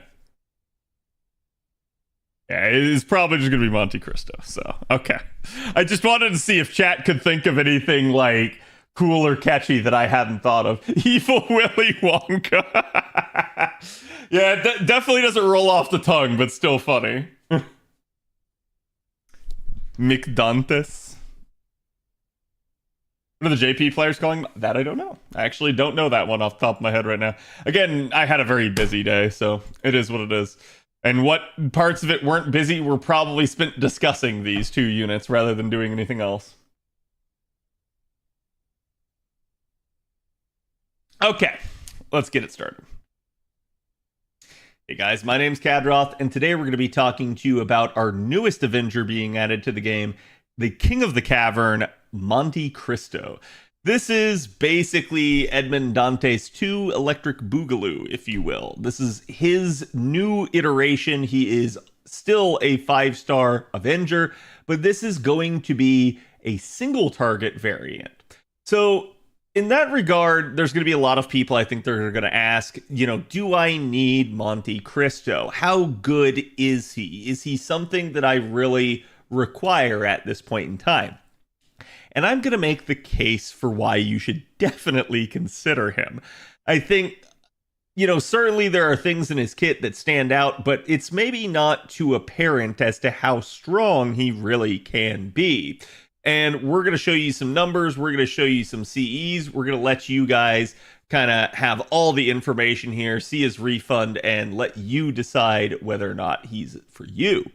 But again, he is a limited servant. He is the second unit to come out of Ordeal Call 2 here. And it is going to be, well, I say second unit. He's the second banner, second SSR. And he is going to be very, very interesting, I think, down the stretch, and probably the impact he's going to end up having on the game. So, Monte Cristo comes to us basically with, as usual, a very high attack stat. We kind of know this is par for the course for our Avengers. We expect it at this point. It is not the 13k crazy number, but, well, it is 12.7. So again, I do think that's going to be one of the comparisons we're going to be drawing a lot to is going to be Jalter, as Jalter did just receive a 50% charge skill out of nowhere. So this absolutely brought Jalter into sort of the modern era, being able to 3-turn forcibly, and definitely a really, really nice sort of change of pace for her. But again, we've got Dantes here now, Monte Cristo, if you will, that will be also a 50% charger. And I told people when we saw her buff the other day that this was probably the reason was they were getting ahead of Dantes coming out.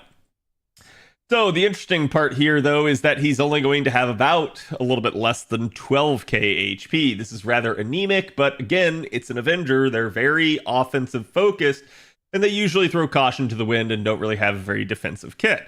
So understandable, to say the least, that he doesn't have a lot in the HP department, but it's not everything. He is Earth attributed, does have star absorption of 30. Again, it's an Avenger. We don't expect him to have very high star absorption. They're just, in general, not good at soaking stars to themselves.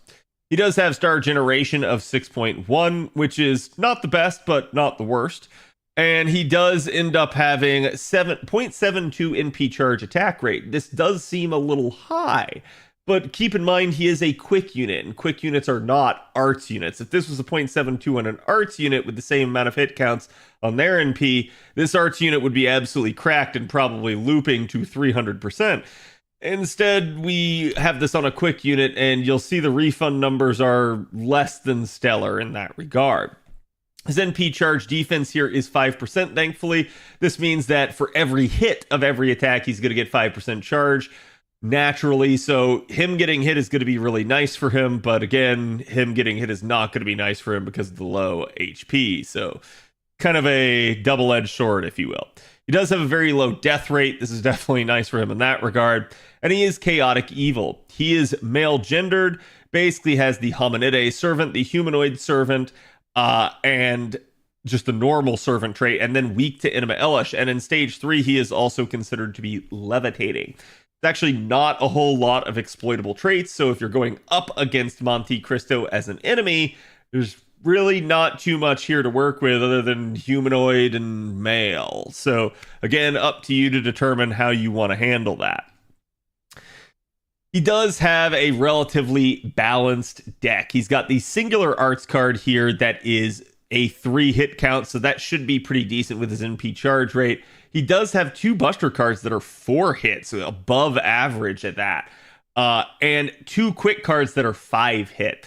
So again, his NP gen from his quick cards should be pretty decent. The reason why I think they went 2 buster too quick here is probably due to the pairings potentially with Summer Scotty, as again, as you guys know, her whole kit kind of centers around this synergy with both quick and buster, so it's going to result in some decent carding potential for being able to crit enemies down in his case. And it's definitely something where I'm going to say, well, I might have preferred the 3rd quick card. I'm still going to say, hey, this is still really good for him, and you can do a lot with that 2nd buster card damage-wise. His extra attack is still just going to be the average of 5 hits, so again, just kind of what we expect. His active skill here, his first one is going to end up being Determination of Steel Flame EX. It's going to give him quick and buster performance for 3 turns of 30% each here, and again, a self-invincibility for 2 attacks, 3 turns. This is really nice because, again, with the low HP value here, this is at least going to give him multiple attacks worth of security. If he gets taunted or gets really focused, it's not going to save him. But hey, at the end of the day, this is still more than a lot of other units out there have, including other Avengers. So I think this is definitely a good thing for him to have. The only downside is that the survivability is attached to the steroid, but we don't have to worry about it too much. Again, all this is on a 6-turn cooldown, so at least it's not terribly long, but it is what it is. His second skill gets interesting here. As you can see, it will increase his own attack for 3 turns. This is actually going to be what scales up as you level the skill. Like they're trying to give you a reason to lure it. Again, you don't necessarily have to lure it, but I definitely recommend taking it at least to a decently high level just because it's directly going to impact his damage output. But from here, it's also going to grant himself a debuff on attack buff for 3 turns. What this is going to do is every single time he attacks over the next 3 turns, he is going to inflict a 500 damage burn for 3 turns to the enemy. Really, really nice. Obviously, you're not going to want to take Dantes up against somebody that maybe is debuff immune or immune specifically to burn. But yeah, this is going to be a really, really good thing for him. Normally with most units, if I see a proc like this, I usually don't care. And the reason why is because dot damage can be modified to be pretty decent but it takes a long time and it's usually just not worth for most players. Dantes flips the script in that regard, though. He's going to absolutely want to stack as many burns as possible on his target, because that is going to end up making him have way, way, way more damage. As a result, this effect is going to, like I said, already last for any attack over the next 3 turns. This includes his NP and his extra attack. And when you consider the fact that you can also use command codes to give burn on hit, you're starting to realize just how many burn stacks you can stack against a single enemy. And it starts getting nutty once we see the damage numbers. So hold off on that for now, and I'll make the point clear in a little bit. This buff will also give, not this buff, but this skill will also end up giving debuff immunity for 3 turns for poison specifically, and then a 3 times 3 turns carte blanche, just absolute every sort of debuff immunity. So a limited by number of times debuff immunity, but then poison debuff immunity completely as well. So really, really good. I suspect they didn't want to necessarily give him that as a passive, even though some units do have stuff like that as a passive. But again, probably better since now it will have uptime and downtime. His third skill here basically ends up being his 50% charge skill. Now, again, that's going to make it pretty much an automatic lore for most people. You're just going to want this just to get to that easy sort of flat charge amount, something that you know and can rely upon. It's also going to increase his own critical damage and critical star absorption for 3 turns by 50% on the critical damage and 1,000% on the star absorption. My one gripe here is going to be that star absorption more than anything. Avengers have a very, very difficult time trying to soak stars. And while 1,000% extra soaking will move the needle, it will not be enough to secure him all the stars potentially. So you have to be a little bit careful, as again, you may need to either flood the party with stars, or you may need to find a way to maybe manipulate the star weight for other units if you want him to ensure that he's going to crit. Still, at the end of the day, this is going to be a really nice thing for him, so I can't look the gift horse in the mouth too much. He just doesn't have an actual star generating skill, but again, he's a quick unit, so we probably don't have to worry about it terribly much. All of this, again, on a 6-turn cooldown. He does get the Avenger B+ passive, which increases his MP gen rate further when taking an attack by 19%, and a 500% chance to reduce the party's debuff resistance by 9% except for himself, so pretty hefty in that regard. He does have the EX variant of Oblivion Correction for an additional 12% crit damage, so really, really nice for some solid damage from his cards, and a D version of Self-Replenishment Magic, which is definitely not the best, but the difference between D and EX is actually not that much. So still, he gets 3% charge per turn. So definitely nice, just like his normal AoE variant.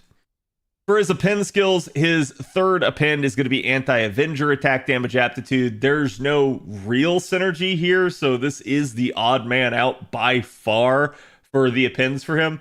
But certainly if you just wanted to, absolutely have somebody to go up against the other Avengers and you knew you're going to be able to stack burns, it wouldn't be the worst thing. It's just, there is nothing here that screams synergy outside of just he's got super effective damage. His second skill here is going to be the one you're probably going to want first, especially if you're trying to facilitate looping. Mana loading is going to be really important, I think, for him, but it is going to depend on what supports you're taking and maybe how much initial charge you're bringing to the table. Still, if that's not the case, look towards the extra attack finesse, as remember, this is not just extra damage by up to 50%, but this is just extra attack performance overall. So it's star gen and NP gen also getting enhanced by 50%. Really, really a nice thing for someone that you know you're going to be wanting to card with as much as possible, especially in single target fights or challenge fights. So really a good thing for you to go after this. If you're not convinced that you need the mana loading, this would be my suggestion, but I still probably recommend mana loading. His Noble Phantasm, as we said, it's single target quick. It is a 10-hit single target quick. And again, you saw 10 hits 0.72 NP gain, you're probably thinking, "Ooh, he's probably a really good refunder." Unfortunately, it's quick, so not really. That is kind of the issue that you're going to end up having with quick units overall, is even when they have pretty robust hit counts, they usually need a lot of help in order to actually refund. That being said, he does have the ignore invincibility that activates before his NP, so it is a really, really nice thing for him. You're not going to stop him. He is going to be able to just kind of carve right through most enemies. And then probably one of the most broken aspects to him, he has a 500% chance to stun the enemy before damage goes out. What this means is the enemy's not getting a turn if you keep looping with Dantes. 500% chance is high enough that it cannot be resisted, really. At the end of the day, the only problem with this will be if the target is actually debuff immune, or you have something that somehow negates it due to a fight gimmick. Either way, this is going to be really, really, really, really powerful in the right circumstances. I've talked to some people today about this. I find it pretty intriguing. I don't know if this will impact the future design of fights. We'll just have to see. Maybe they will end up, putting in more stun resistant units or something like that, units that have immunity to it. We'll just have to wait and see, but it is going to be fairly strong. He's not the first unit to have things like this, though. We do end up having quite a bit of stun out of Saber Medusa. We do end up having quite a bit of stun out of Lancer Medusa as well. So definitely, it's not the first time we've seen something like this. But still, this is really, really a cracked effect if you start to consider the possibility of just locking down an enemy. Particularly if it's a single enemy fight. I think if he's not up against a single enemy, this, while still nice, is not going to be nearly as powerful. But yes, up against single enemy boss fights, if they are not somehow immune, he just will have the ability to stop them. And this is really funny considering we've seen the devs for years be afraid of things like Charm Lock and stuff like that, put a bunch of mental resistance on units to try and prevent them from just totally debilitating and locking down a boss. And then they give us something like this, and it just looks like it's like, okay, I guess they don't care anymore, but we'll just have to see. He will then from there deal damage to one enemy. But that damage will scale to a super effective nature depending on if the enemy has burn status on them and how many burns they have. That is to say, Dantes will deal an extra 10% for every burn stack you have on an enemy. This is really wild if you start considering just how many burns can be stacked on an enemy, particularly if you're looping against the same enemy for 3 turns. Obviously, burn stacks will eventually fall off, but yeah, you could definitely keep this stack to a very high level and get some pretty crazy numbers out of this. So, we'll talk about that more in a minute. Again, the max does go up to 10 stacks, so you could have more burns than this, but you won't be able to take advantage of the extra damage because of this. Now, again, he will have a 500% chance, unfortunately, to inflict burn to himself for 3 turns. This isn't the end of the world. As you guys saw, he does have a 3 times 3 turns debuff immunity. So as long as you pop his second skill before you ever MP with him, you're probably good. And odds are you're gonna want to, because again, since that does give his attacks burn, you might want to pre-card NPs with his cards in order to get more burn stacks on. So you would naturally want to pop that second skill before NPing anyways. From here, his overcharge effect will reduce their defense for 3 turns. It's not before damage, it's only going to be after. But again, if you're looping against the same enemy or you're following up with cards, more damage. It is only 10%, but again, it could be scaled up even higher if you manage to get overcharge on him. So it is a pretty intriguing NP. Now, that being said, let's go ahead and talk refund numbers here. So in Monte Cristo's case, like we said, he is a quick unit. He does have 30% quick up in his deck. He does have the 0.72 NP charge attack. He's got a 10 hit NP. But if we're looking at 2x Summer Scotty against neutral targets, which is probably going to be a little bit something he's going to see, you're looking at basically with one hit of overkill, only about 22.66%. And this does include his Avenger passive. This does include the extra 3%. So his numbers, not that good. It actually is pretty poor if you consider. But again, this is why he's got a 50% charge in his deck. He's kind of going to be relying on carding and brute forcing to get the job done. And that is going to impact our CE recommendations for him. But again, if you do manage to get 10 out of 10 overkill hits, so basically the most you possibly could, that is killing with the very first hit of the NP, which is highly unlikely, that would still only get you up to 31% on the NP refund. So not going to change things that much. Getting to 30% would be very, very, very hard for him. If you manage to use 3x Scotty, though, we do get at least a little bit of improvement, but still not really anything too actionable. You do basically, with one hit of overkill, meaning you killed the enemy, end up getting, with triple Scotty, 26.44% refund instead. So a little bit better there. And if we're talking 10 out of 10, then at that point you're at 36. So definitely a lot better. And I'm going to say at that point, getting to that maybe 30% breakpoint would be a little bit easier. But if you're using triple Scotty, means you've got just 3 block 50 charges plus Dantes 50% charge. So 30% is not going to be that usable of a value for you anyways. So again, it's really going to depend on what you're trying to run. With regards to that, kind of one of the better scenarios for him is going to be either just throwing caution to the wind and trying to start from 0 or maybe even 50% and hopefully the cards are going to help make up the difference on the turn that you need it to.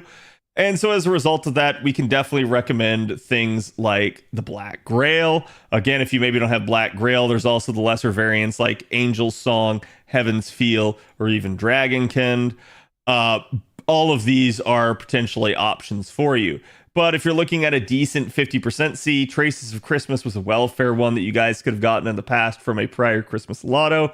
It's all attack scaling. It's going to be starting charge of 50%, NP generation of 10%, and quick up of 10%. Might help push them over the edge for those refund numbers a little bit, or at least make it easier on you if you do have to card at all. So might help you there, but the actual recommendation for just being able to not have to really rely on cards, we're going to turn to Knights of Marines. Old reliable, if you will. So Knights of Marines is a 60% starting charge CE. It gives quick up of 15% and is all attack scaling. The only problem with this is it's a limited CE. It's all the way back from Summer 1, so getting your hands on it can be somewhat difficult, but it does still get banners from time to time. Probably not worth rolling on just to have it, but again, if you do manage to have it, this would somewhat be an optimal choice for him, again, if you don't want to have to rely on cards. And so there's an argument to be made that maybe instead you just want to pre-card constantly to get more burn stacks, to get more damage. And so that's where Knights of Marines could really help you out, but it really just depends on what you're doing.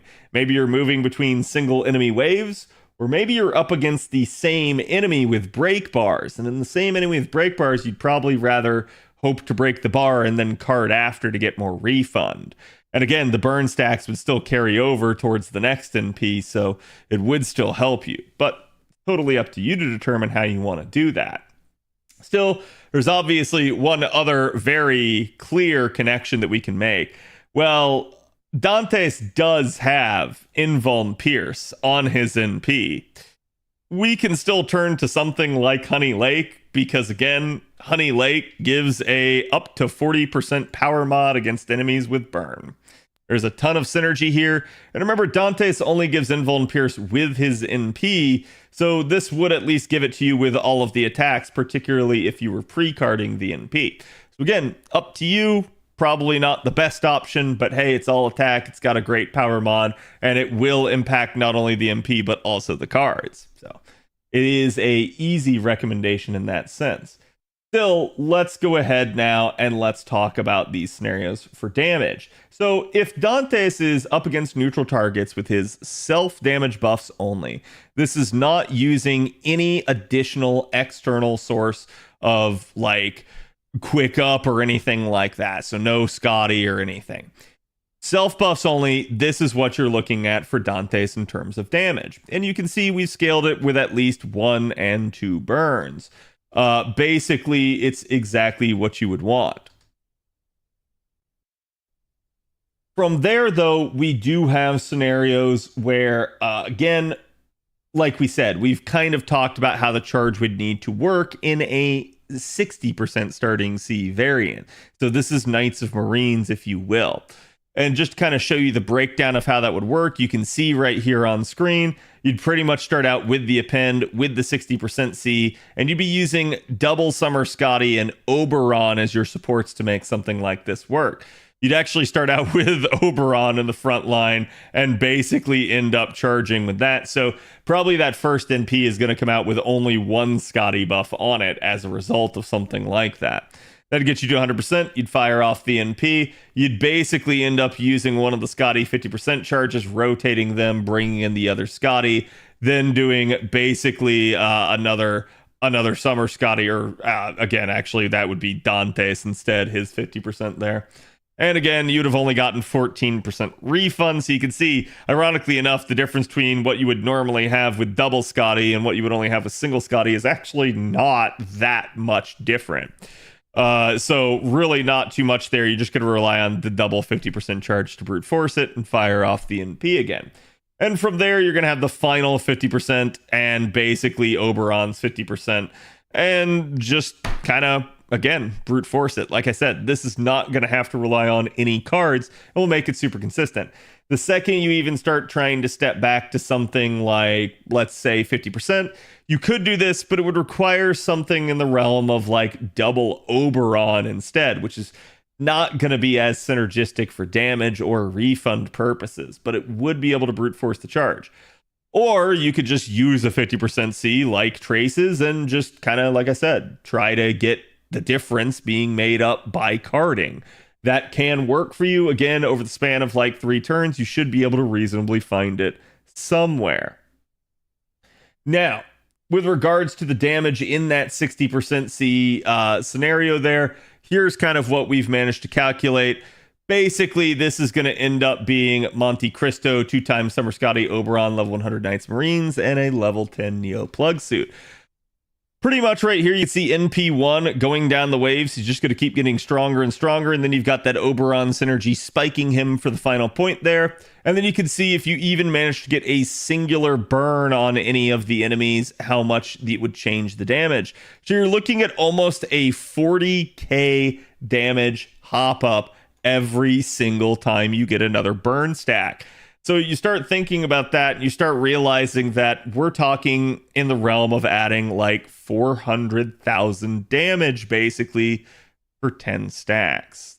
That's pretty nutty, in all honesty. And again, if we start out with even NP2, the damage starts getting even nuttier. You can already see just the vast difference between NP1 and NP2 here, and just how much it's going to kind of keep increasing as we get subsequent burn stacks on the target. So again, if you're killing through single enemy waves, maybe not as important, but if you're up against an enemy that has break bars and you're not just going to be able to like one tap, yeah, absolutely, you're going to want to stack as many burns as possible just to facilitate the extra damage. So again, here's a look at the 50% C that we talked about, that scenario. This is going to be starting out with basically the Servant's 50% charge, ACE with 50% charge. That's 100%. In this case, the mana loading wouldn't necessarily matter. And then, again, maybe you go something like double Summer Scotty to basically brute force wave 2. And then basically Oberon. And Oberon's going to give you the 70% for the final wave. And you're going to end up with about 22% on the refund, which is going to leave you functionally 8% short. So You might be able to shift the charge around depending, but it's really going to depend on you getting the right cards on basically turn 2 or turn 3 in order to make it up. Sorry, on turn 1 or turn 2.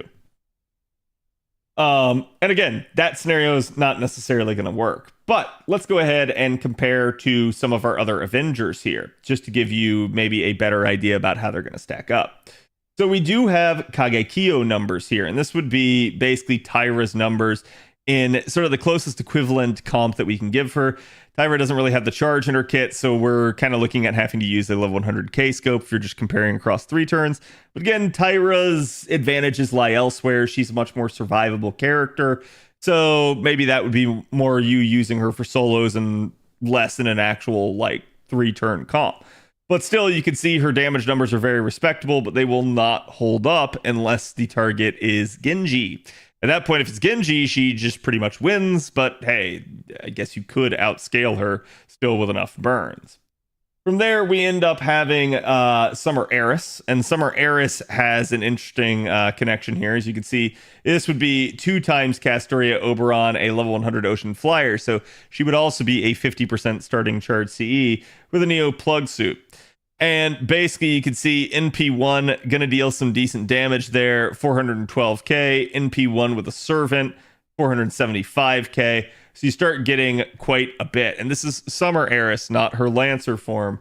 So again, this is the single target Arts Avenger compared to Dantes' numbers. And then again, the one that you're probably all more interested to know is Jalter. And Jalter now can work with a level 100 cranking. She's going to be able to just be 3-turned and forced to do so by double Koyan Oberon. So it's a really, really nice upgrade for her. And you can see the amount of damage that a Jalter can pump out, especially by wave 3, is just absolutely nutty. And yet still, Dantes can outscale this. And that, I think, is the major takeaway. Because you can see even just NP2 with a burn would be with 2 times burns, which is very reasonable to do. That could be a single card with a burn command code, or 2 cards without any burn command codes in order to receive that number.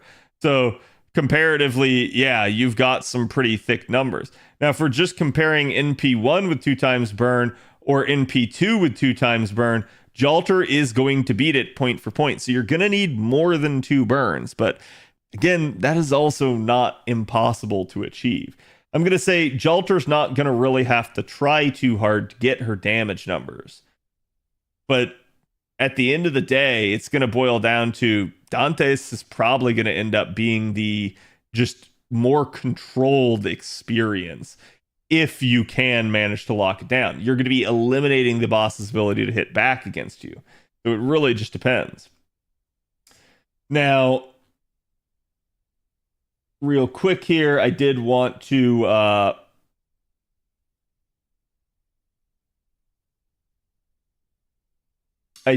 show you guys, here is what the theoretical maximum would be with Dantes.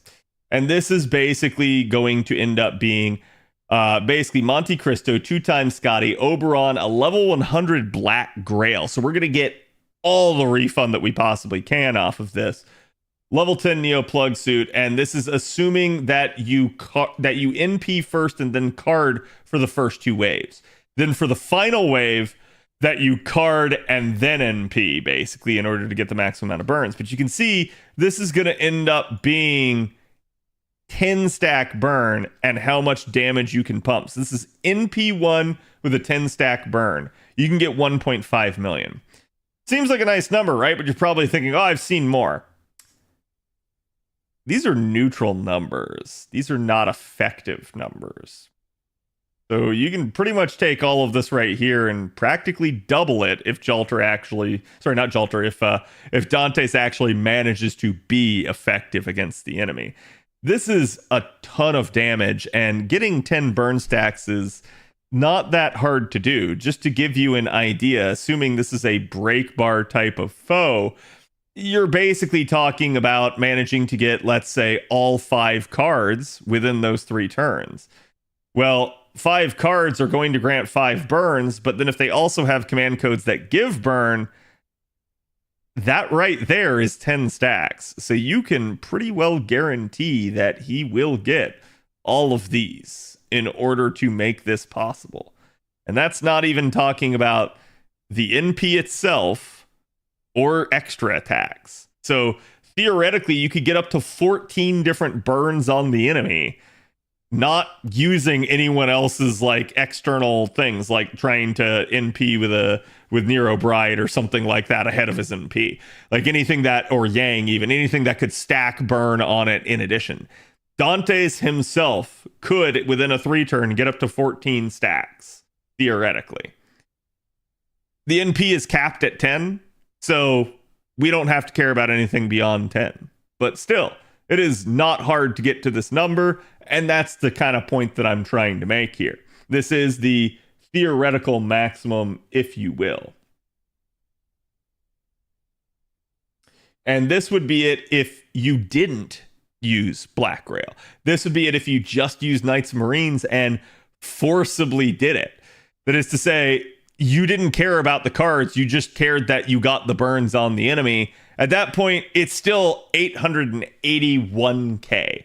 So against a loop of 3 turns against the same enemy, Dantes' damage will be just utterly insane. It will be very good and stronger than even the likes of Jolter. Now, maybe you throw caution to the wind in the same way with Jolter. Maybe you try to secure arts crits on her and start her out with a Black Grail. I'm not saying that Jolter couldn't beat Dantes if the scenario is right. And vice versa, that Dantes himself doesn't require at least some sort of luck to achieve decent results. But at the end of the day, the damage capacity and the ability to lock down units is going to make Dantes' new iteration here very, very, very strong. So, let me know what you guys think. Do you guys think that the devs are going to end up having to do something about his ability to stun?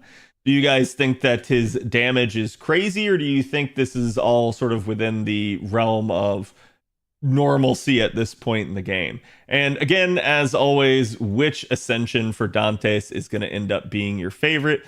You like the top hat? Do you like, again, his more rapier style here? Or do you like him with the long flowing robes and headdress? I'll be curious to hear what you guys have to say, and I will see you guys for the next one.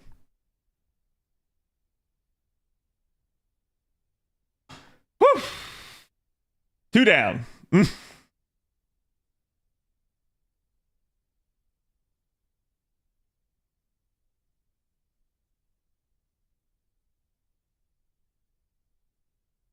There's only a naming issue on the column. Did it actually say 14?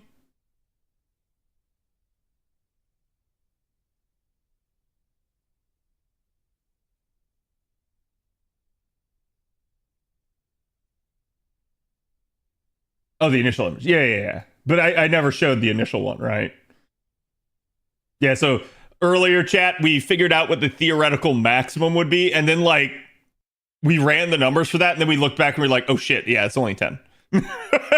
he can only have 10. So we're like, oh, okay, ran it back in. Because I think at some point, let me actually see. Yeah, chat, here was the 14. The 14 basically had it in name. Oh no, that is what you're talking about, right? So this is just it was still only 10, but you had it listed as 14. Yeah, okay. I was gonna say, if we actually had it, I was gonna show it to chat just to let them see. But again, we're talking pretty crazy numbers. These Dantes is gonna be really, really strong at just boss killing. He's gonna control the node. He's gonna lock people down. The only downside I think that you could say is that 5% like NP charge per hit of an attack. If a boss is stunned, you're not getting any of that. Like, no one's gonna hit him if the boss is perpetually stunned.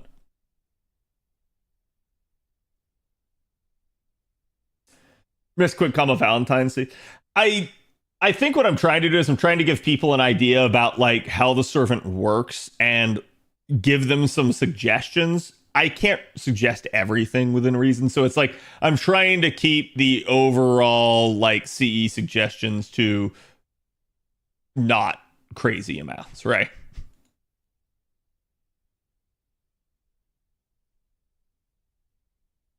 Okay, chat. Next we got Cagliostro. Alessandro de Cagliostro.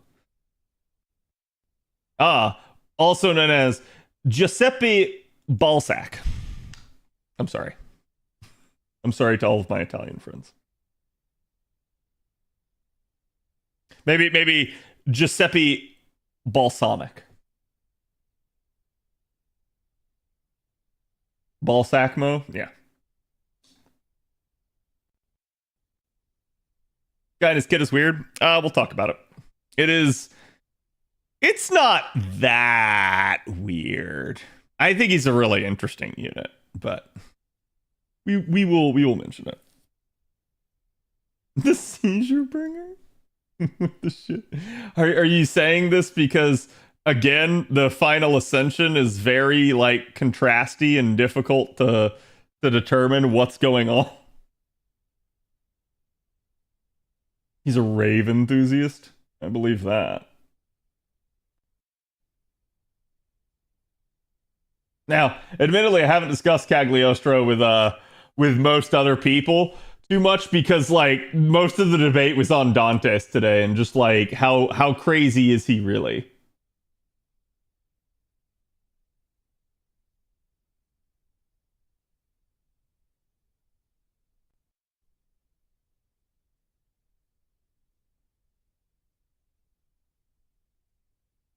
Let me give his kid a once over one more time here just to make sure. Yep.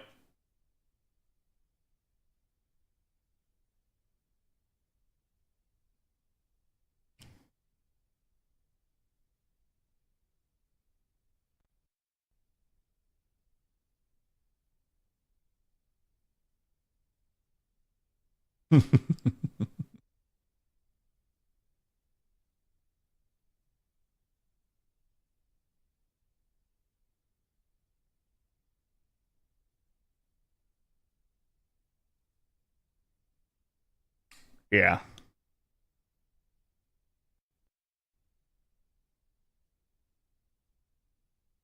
Yep. Yep.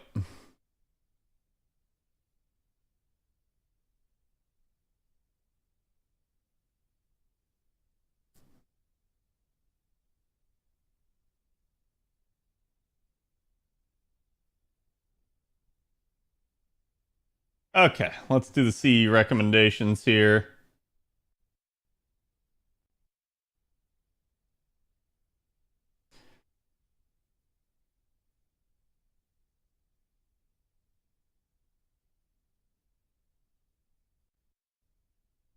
And then why is your site like so unresponsive?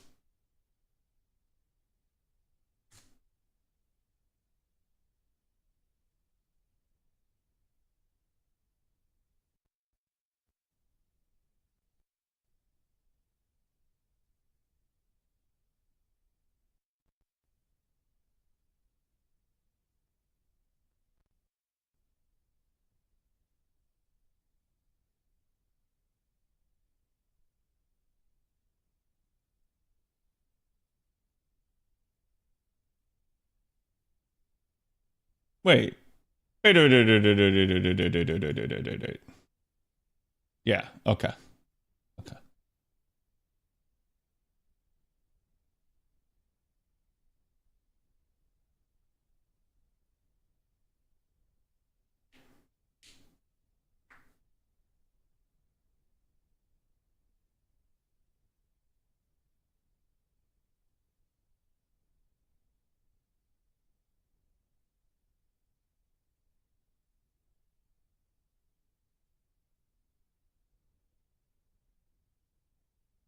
Oh, chat numbers.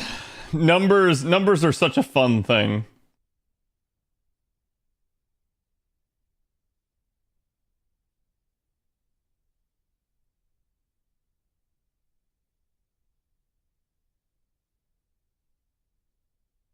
Had too many of them today. Yeah, number overload.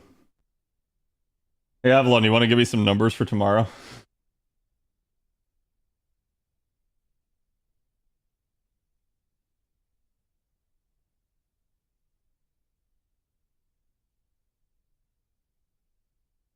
And then you can probably take like a 3-week break.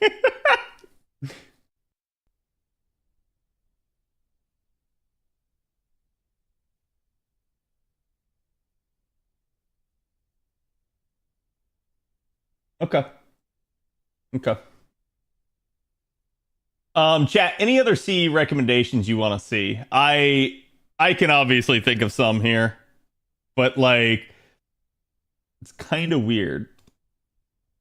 Fuck. Blah blah blah blah blah blah blah. Thank you.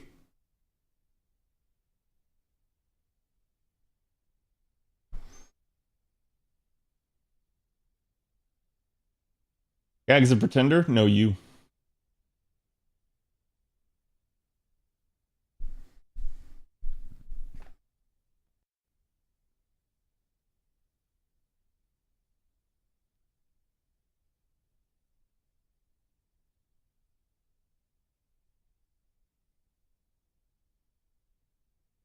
Mash the side of a smiling face.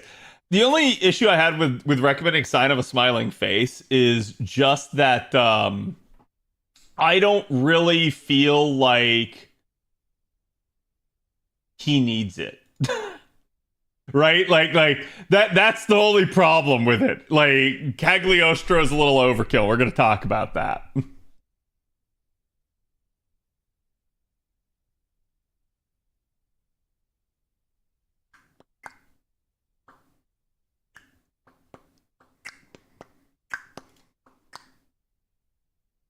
You want the food damage? Yes, I do. Okay.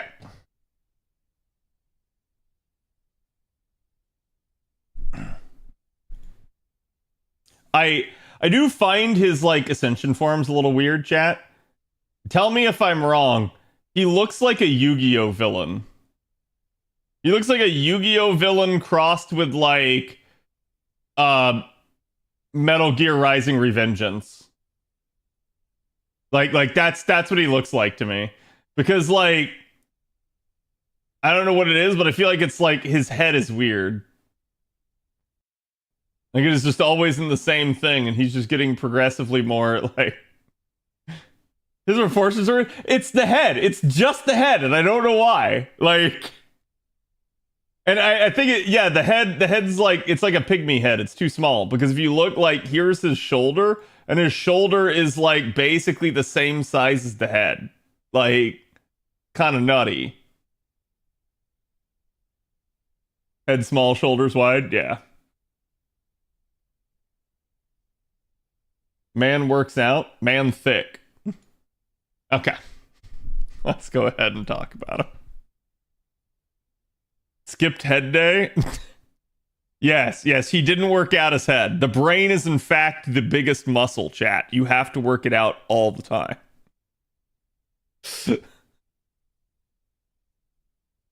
That sounds so bad, it does. Wish I was built like that. Yeah. Looks like a VTuber. Yeah.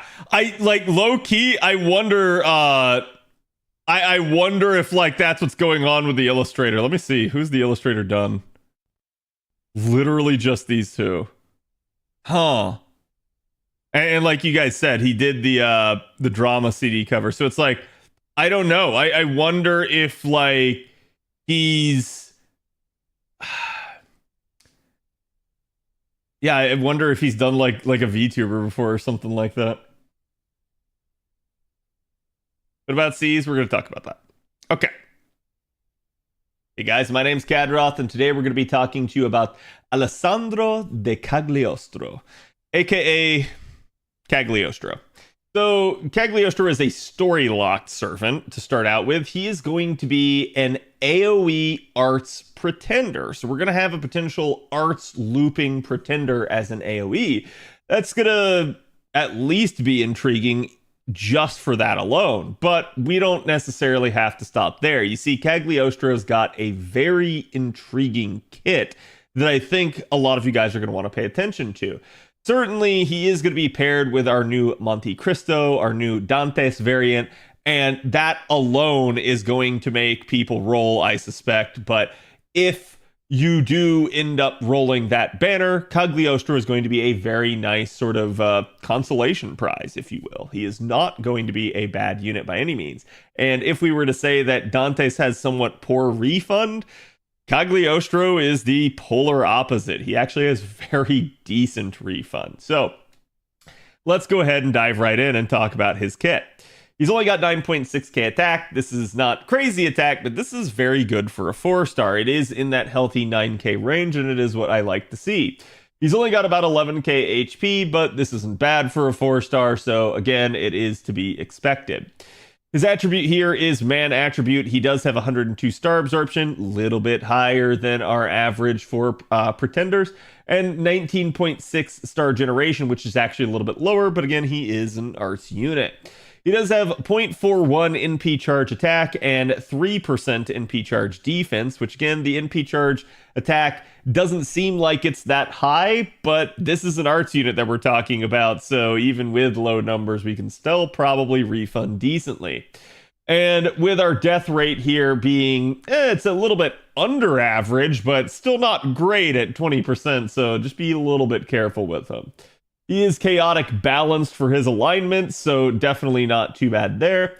And he is a male gender unit with hominidae, humanoid servant, and weak to anima LS traits, so really nothing too exploitable here other than male and humanoid, just like was the case with Dantes.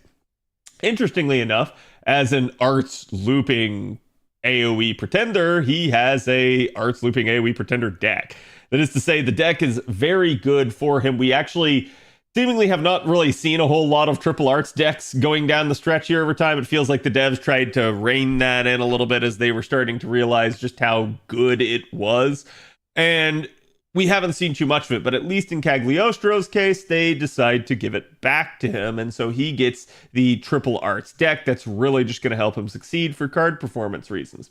Now, again, you can maybe see why the NP charge attack rate here is kept so low, since he's got triple arts, and they are 3 hits. So this is a pretty robust deck for him. And he does have a single quick card with 5 hits as well, so pretty decent in terms of refund capability. His singular Buster card is also 4 hit, but we don't care as much about the hit counts on the Buster card, but still, it is solid, to say the least. And he does have a 5 hit extra attack, which is right on average. His first skill here, as we start getting into his actual kit here, is going to end up being the ability to charge his own NP gauge by up to 50%. It's definitely a very nice amount, and just going to be solid when you consider the fact that he already has pretty decent refund. He's going to increase his own NP damage for 3 turns by 30%, so this is kind of going to want to make you want to pop this early in a 3-turn sequence. That is to say, have it up, have it available so that you get the most bang for your buck out of it. This is going to be pretty interesting as it will also inflict confusion status for 3 turns to all enemies. That is a 30% chance to activate a debuff, which is going to end up being Skill Seal. The only thing you got to worry about with this is if you do Skill Seal an enemy that doesn't have their NP, it just means they only have one other option, and that's beat you to death. Just be careful about that, but since it's a % chance based proc, you're probably never really sure when it's going to go off. And again, it usually will go off once and then be like done. Usually these sorts of things can only apply the single time, but still, it is an interesting effect. This is going to be on a 7-turn cooldown, so maybe not what we like to see, especially with a charge skill. We usually prefer lower cooldowns because that's just better, but again, I think you guys will forgive him when you see just basically everything else he has in his kit. And again, you absolutely could pair him with someone like, say, Tamamo to get cooldown reductions in order to help him get back to this. His second skill here is going to end up granting himself a gut status for 1 time 5 turns. Basically, on Guts Activate for 1 time 5 turns, he will charge his own NP gauge by 30%. So he does get potentially another 30% charge here, facilitating even more potential capability of getting back to an NP. He's also going to increase his own NP generation rate for 5 turns, basically by 30%, so definitely nice. The kicker here is the Guts revives at rank 10 with 10,000 HP. This is solid. I guarantee you this will be used against us in a CQ or something like that, where this will equate to probably the boss having a full heal or something. But at least with him and the player's perspective, this is close to a full heal on him. Certainly, you could stack foes on him and something like that to give him a little bit more breathing room, but this is really a robust and honestly kind of crazy gut skill. Interestingly enough, is the fact that this is a 10 turn cooldown. So you are not going to get back to this very fast, but dear Lord, this is like a do-over button, a reset button, if you will, for him. And again, like I said, pairing him with someone like Tamamo who can cooldown reduce, you're going to get a lot of synergy and you're going to be getting back to these things very quickly. What I do like about this skill is, again, it has high uptime at 5 turns, and that includes the NP gain. So if we start taking farming considerations out and we start looking at challenge applications and carding and going down the stretch in a fight, this is a lot of uptime still for this skill. This is going to allow him to get back to NPs naturally rather than doing it all with charge and refund. So this is pretty good in terms of a skill overall, and it is one of the most powerful gut skills that I have seen in the game, just in terms of everything it is capable of doing. His third skill here will increase his arts performance by an additional 3 turns of 30%. It's going to increase his critical damage for 3 turns by an additional 30%, and then grant himself a debuff whenever he attacks. It will grant himself an on-attack activating debuff that basically whenever he hits an enemy, it will inflict buff success rate down by 10%. So the more you hit them, the less likely they are to land their buffs. This is actually going to be really nice if you're up against a really annoying enemy. It's certainly no buff strip, it's certainly no buff block, but it will actually just kind of mess further with the enemies. So he's going to have a lot of battlefield control between not only his guts and the ability to come back, but also his confusion and the ability to skill seal, and his buff success rate down and the ability to stop enemies from actually getting their buffs up, even when they have their skills. So it is a really interesting sort of kit in terms of just how much control over the battlefield it's going to have. Now we move on to his passive skills, and this is actually another pretty interesting one. He gets Diversionary Disguise EX. It's going to increase his own critical star generation rate of his arts cards by 30% and increase his own debuff resistance by 10%. Now, this actually sounds really strong, but the reality is it's actually probably not that strong. 30% extra star generation on arts cards sounds really good, right? The reality is it's probably going to translate anywhere from 1 to 2 extra stars. It's actually not that big of a deal. Arts cards don't naturally generate a lot of stars, and even if you have a lot of arts up, it's still not going to make too much of a difference. So at the end of the day, this is a nice thing for him to have. It's better for him to have it than not, but it's going to come down to whether or not this matters. Might be the difference between 1 or 2 stars and whether or not that did secure you the crit. He does get another EX rank passive here, though, Matter Casting False EX. It's going to improve his debuff success rate, so again, his ability to land debuffs on enemies, and increase his own buff removal resistance by 10% should something try to strip him. He does also have Hero's Archenemy False E++. That's going to increase his own critical damage of arts cards by 10%. This one, to me, is probably stronger than the Diversionary Disguise, but again, it really just depends on what you're trying to do. His append skills here, his third append is Anti-Avenger Attack Damage Aptitude. This doesn't really have a whole lot of synergy with his kit. And the reason why is because he is anti-lawful, and there are not a lot of lawful Avengers, kind of by nature, right?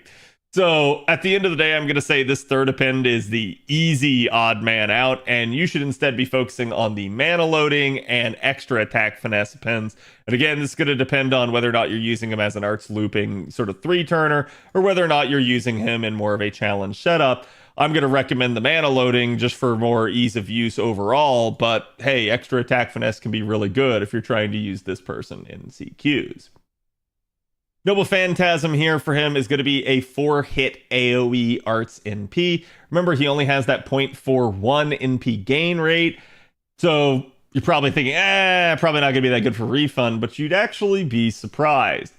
So he does remove all enemies' defensive buffs activating first. So again, good luck trying to have any buffs against Cagliostro. He's got skill seal, he's got debuff success rate, and he's basically got, again, the ability to remove all defensive buffs. So you're not going to stop him, is the good part about this. Just again, interesting to note, Guts is not considered a defensive buff. It's considered a restorative buff, if you will, a heal. So it will not be removed by this, but it will pretty much remove everything other than Guts. The obvious exceptions to that will be if a CQ or a boss fight or something has a bar around a defensive buff. That means it is a gimmick of the fight. It is unremovable. That's just a tough toenails type of situation if you run into it, and you hope that you don't, but obviously it can be a thing. But again, that's going to be really good. It's going to stop enemies from actually being able to, prevent him from killing them, so it is a good thing for him to have. It's going to then deal damage to all enemies and then reduce their defense by 20% for 3 turns after the fact. So if you are looping against the same set of enemies, you're going to keep stacking that defense down on them, and that's going to be really solid. His overcharge effect here is going to deal extra damage to enemies with lawful alignments. This is going to be a super effective modifier for his NP. His cards won't do any of this extra damage, but his NP specifically will be imbued with it. That's what super effective means. It only impacts the NP, but that is also why it scales so well. So he's going to have lawful alignment, super effective damage, which is just going to be really, really good for him. Now, let's go ahead and talk about some refund numbers, since, again, I did bring up the hit counts and obviously the fact that he's got a pretty low NP gain attack modifier. So for Cagliostro here, if we're talking 3 hits of overkill against 3 enemies, that's, again, 1 hit each, so it assumes that you've killed the enemies. So 3 out of a possible 12 hits of overkill.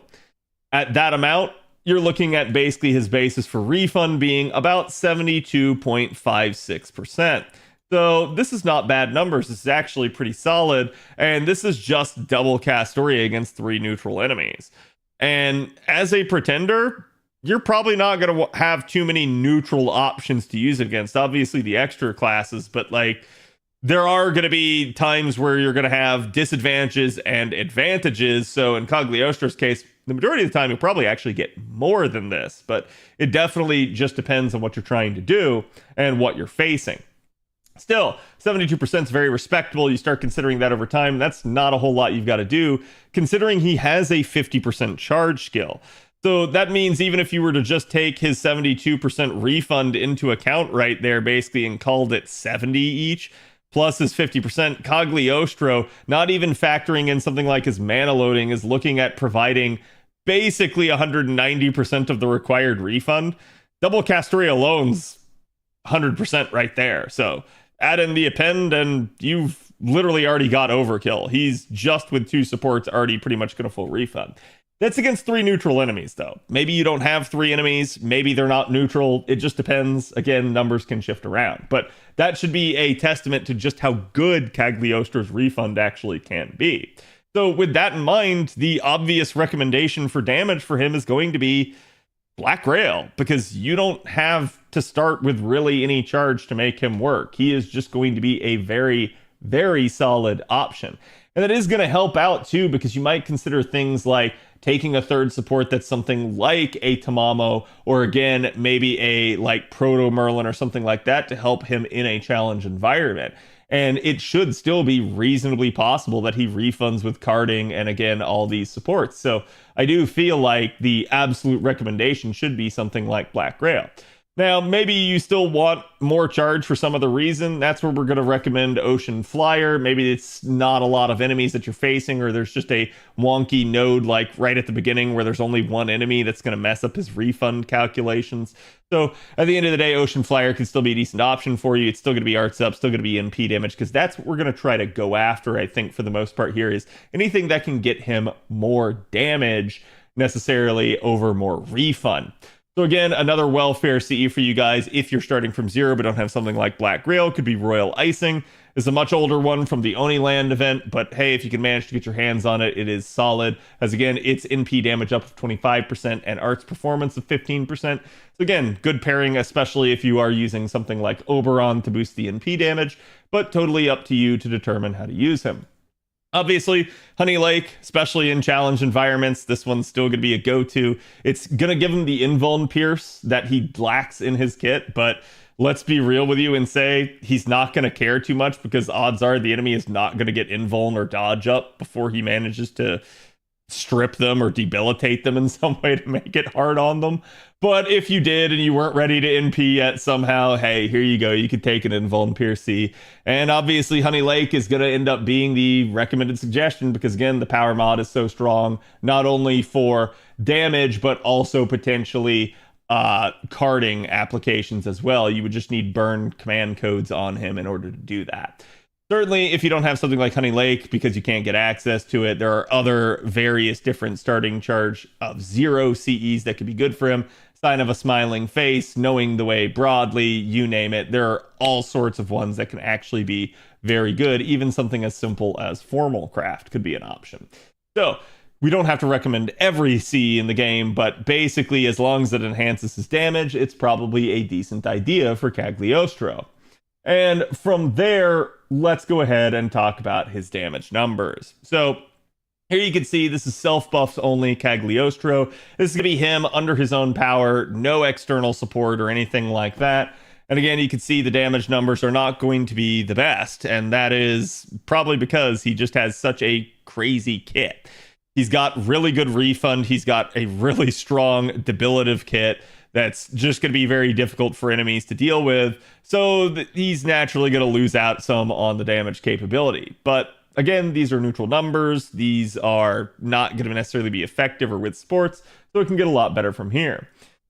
Talking about our starting charge scenarios, if we are to start from 0, you can see you could basically have him pop his 50% charge skill and literally just have a Castoria go ahead and give 50% charge, and even have an Oberon give 20% charge. In this scenario, you don't even need the mana loading, and you're still 20% overkill on the first NP. But we can get away with it, because even against just 3 enemies here, you're looking at basically refunding, again, a pretty crazy amount here. So this is going to get him back to 61%. Use another Castoria's 50%. Boom, there you go. 111%, fire off the second NP, and he's going to refund back to 72%. Use an Oberon, get it in there and go. So you don't even have to necessarily use something like Oberon. Near a Bride, Tamamo, you name it. Other options can absolutely work with him for a third support, and you can definitely make do in the idyllic sort of circumstances with even probably just 2 supports, particularly if you have the option to card. If you're going up against enemies that have break bars, maybe it's a Servant Gauntlet type fight, Cagliostro is going to be pretty darn effective. So, if we manage to pop in the damage scenario from the first one, which was 2 times Castoria, Oberon, basically a level 100 Black Grail and Neo Plug Suit, you can see even at NP1, this is actual supportive neutral numbers here, you're looking at 209k. So really, really nice in that regard. Again, if you're even lawful at that point, he's just practically going to increase his numbers by a good whopping 50%. So really, really solid. And then certainly considering he's a 4-star, considering he is paired with Dantes, the numbers can just keep going up as they slide across. Just to zoom in here and give you guys a little bit more of an angle to see all the number calculations going on here. Don't want Aurelia to block that there. But there you go. There are all your numbers, and you can see Cagliostro can still do some pretty crazy stuff. So, again, damage is probably going to be his primary concern, but you can definitely support him, as damage is one of the easiest things to increase in this game, particularly if you know the refund is going to be solid. So how does he stack up then, for instance, against, say, Tlaloc or someone like that in an idyllic circumstance? Well, Tlaloc has basically 2 scenarios. This one's going to be a Black Grail with triple Scotty. And you can see this one, we're going to basically be dealing with 191k. This is going to end up coming in under Cagliostro's 209k instead, even outside of the lawful niche. And then you've also got a scenario where maybe she manages to like get enough refund here, basically needing 9 out of 18 hits of overkill in order to do something like using Oberon versus the triple Scotty. And this will boost her damage up as long as you can manage to get those cards. So she could potentially outperform Cagliostro at NP1, but then you start considering things like the lawful niche, or again, the possibility of having multiple MP levels of these units. And it's really going to come down to the nitty gritty of what you're facing and how you're managing to support them. From there, we've got Summer Balbon. She came out and she's an AoE buster unit. Obviously, that's going to give her some decent synergy with Oberon, but she's kind of got to rely on something like cranking. So you're not getting the full force of a Black Grail in that regard. And that is why the damage numbers are going to come in a lot lower. Granted, if you are up against Man Niche, then at that point she's going to get a lot more damage. But to be fair, in these sorts of scenarios, that is also because you've got basically Koyanskaya as well, giving extra benefit to the Man Niche. So there might be other options that you could take that are neither Balbon or Cagliostro in that sense that might perform better. So it really just depends, but it is an intriguing thing to see. And then comparing to the GOAT himself, Oberon here, you can see Oberon basically with 2 times Koyanskaya and a Reigns and a level 100 Black Grail could manage to produce at least 264k. So I think that is going to be one of the considerations. Some people are going to go, well, I already have Oberon. Do I need a Cagliostro? And the answer to that is no. As long as you have that Oberon, you're good not only for the supportive capacity, but also for potentially damage. Just remember, Oberon's got that tricky to navigate NP that does invuln enemies. So if you manage to low roll an enemy, you're in trouble if you don't have some sort of way of dealing with it.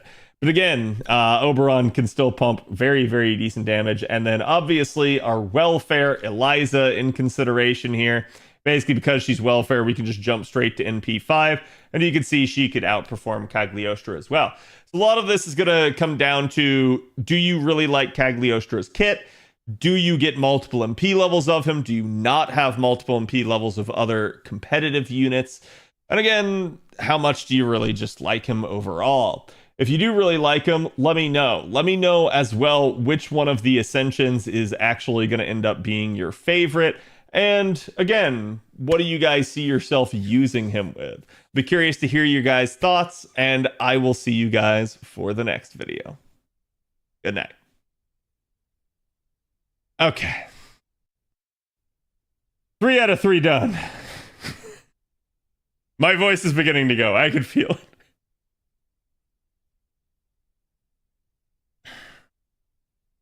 He gives me major European Doman vibes. Yeah. If Avalon had the numbers for me, I would probably just go ahead and try to knock out the other 2 and not have to record tomorrow. That is the unfortunate downside of this, is that I kind of gotta wait and do all of this in its time. But I am probably tomorrow. I'm probably going to get the Sea Monster Crisis guide out. And at least get the Dantes video out. I don't know if we'll get Cagliostro out.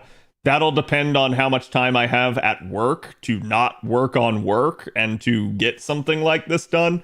But I'm going to try my darndest, and we'll just have to kind of see where we go from there. In the interim, I don't, unfortunately. Yeah, no, it's fine. I'm not trying to put pressure on you to get it done right now. I've been looking forward to the Sea Monster Crisis info. Yep.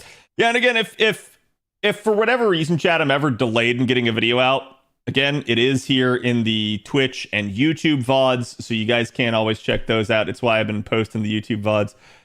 I probably will circle back and look at YouTube streaming a little bit more post tax season here. I've got about 3 more weeks of tax season hell, and then I'll be out of it and done and back to my normal schedule. Thank God. But there's definitely things I want to look into. So I can't promise that the VODs will like always be available and stuff like that. But at least on Twitch, they should be. I don't have any plans to change anything on the Twitch side of things. So Cagliostro is definitely good for debilitating enemies, which is great. Yeah, Like the guts alone is just really, really strong. But the fact that he has debuff strip, he's got skill seal, he's got the ability to make an enemy's buffs just fail when trying to apply it. I think where Cagliostro will be just far and away really strong is going to be going up against knight class enemies that are just exceedingly spammy with their skills. I think Cagliostro is going to just be giving them fits, basically. Really need that free RP. Yep. Yeah, again, we did get the like Springs support campaign, basically. Both are good, but not gotta have. Yeah, I agree with that. I don't think you guys have to do it, but I did want you guys to understand when I was recording these how strong Dantes is. Dantes has the potential to just really wreck shit. And I'm at least somewhat surprised that they like gave him as coherent of a kid as they did. The only way that they gimped him is in Refund. The only way. And if you have the supports, you can make it work. So Shisho buff win. Yeah, I mean, Shisho's always had the stun, and the thing that has been limiting her and holding her back is the fact that Shisho has absolute dog trash Refund. Absolute dog trash. Okay. She only has a 20% charge in her kit, so she has always been held back. And I've said this before, I'll say it again. Shisho definitely needs more. I think she needs more in relation to the fact that Enkidu is strong, but this kind of the fact that you've got a just loopable stunner with Dantes, it's like, I don't know why you're holding Shisho back at this point, right? And I think one of the easy ways to do it would be to probably touch the Wisdom of Dunscaith, right? Like, or again, Godslayer if they really wanted to, but that's, I don't think they need to buff Godslayer. Basically, what I would do with Wisdom of Dunscaith is I'd probably just round this out to 100% on each of these, and then just give it a 30% charge. Do that. I think that's fine. Okay. That gives her 50% charge in her kit, 20 of which is targetable to someone else if she wants to. So there would be potential applications for something like that. And I think that alone would give her the ability to break up charge into increments that she wants. It would allow her to work really well with a like Scotty type of setup. And I think you would at least be able to like forcibly multi-turn with her. So I think that's really all you got to do, and boom, Scotty's back online and she's really functional.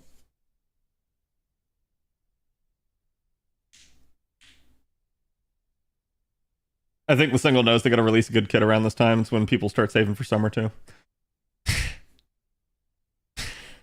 I mean, you're not wrong, but like you are, and the only reason I say you are is because like chat, summer saving is a mentality that exists year round. Do you know what happens when summer ends? I start saving for summer. Like summer and anniversary. Those are the two that I save for like every freaking year. I doubt they upgrade Shisho's MP when it's already upgraded. Yeah, I don't see them. I don't see them touching this. Not yet, anyways. Right? If they wanted to enhance damage more, they could put something small on Wisdom here. Like you could give it like an attack up or some crap, and that would be like a way to tweak the numbers without giving her a Noble Phantasm upgrade. Like, I think. I'm not super like upset with her damage numbers overall. I think they're still very good. I think Enkidu beating her is kind of stupid with how tanky and survivable Enkidu is, but I understand the lore argument for Enkidu. While I can understand the lore argument for Enkidu, I don't really understand the lore argument against Shisho with her being, oh, I don't know, a god slayer. So, like, if people can argue all they want that Enkidu should be strong, that's fine. I can hear that. I don't understand why anyone argues that Shisho shouldn't be. She absolutely, like, is unkillable to the extent that, like, she keeps asking people to try and kill her, right? She wants to die and can't die. She's woman too strong to die, right? I think it's interesting to compare Monte Cristo to Melt for single target quick CQ characters. Yeah, I can see that. I mean, Melt's got the ability to buff strip, and I think that's always going to be valuable. But I mean, again, it's alter ego versus Avenger, so there's different wheelhouses that you might take them into. One of the other interesting ones that we talked about on the side that I told Avalon I didn't see the numbers for, or I didn't need to see the numbers for, but was just curious, was the comparison basically to Yang. Ironically enough, because Yang is a burn-oriented unit as well that is single target and somewhat challenge related. So definitely an interesting thing. And Yang's another unit that she can kind of struggle to refund as well, because they just kind of gimped her in that regard too. So it is interesting. I think it's, maybe it's a good time to call for a Yang buff, but at the end of the day, I'm just going to say that that Monte Cristo is going to be intriguing to see what ripple effects he has on unit design, on fight design going forward, because I'm just again surprised that they just said whatever. let's do what we do. And again, like I said, I talked about Medusa Saber as well. She's another really, really strong one. Basically, she's got that 50% charge, and she also ends up having the ability to petrify.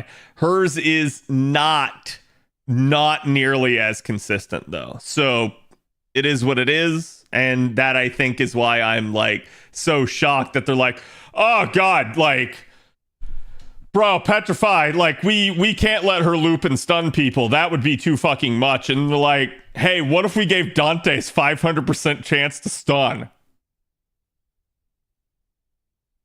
I think the proof is in the pudding. I think it's the fact that that this is petrify and not stun, and I think that's what they're going to use to temper Dantes. They're going to just make things stun immune. I really think that'll be the case. Not everything, bar you, but I think you're going to see a lot of single boss enemies will start becoming stun immune, just because.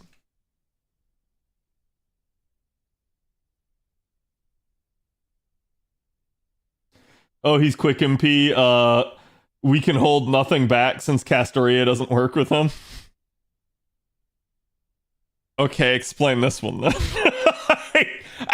This is my only issue, is they're just kind of all over the place sometimes with how strong they want people to be.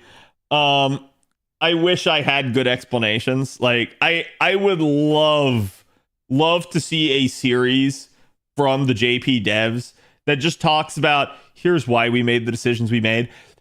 They would get absolutely lambasted by the community if they did that, but I still think it would be incredibly interesting to hear, right?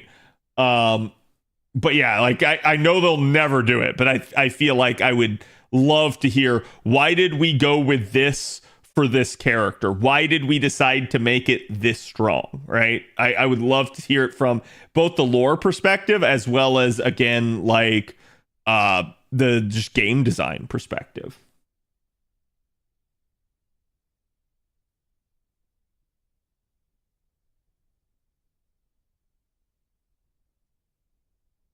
I'm trying to remember how many early FGO characters need buffs and stopped at yes. Yeah.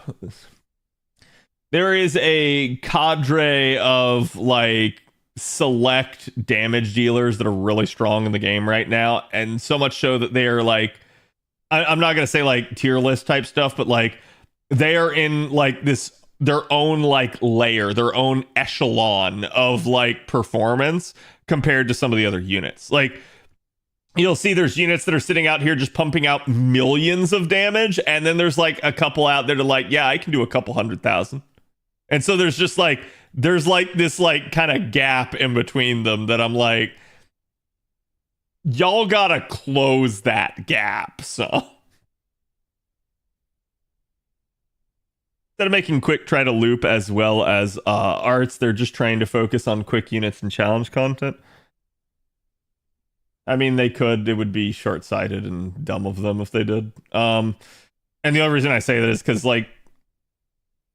naturally we can say this without conjecture as to why the devs are doing what they're doing or what they might do in the future.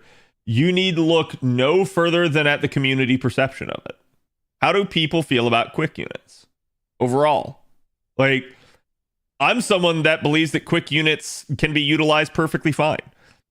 But I want to say that, like, the overall community feels that quick is weak, feels that quick is not as usable, and feels like the units are underpowered compared to their Buster or Arts counterparts.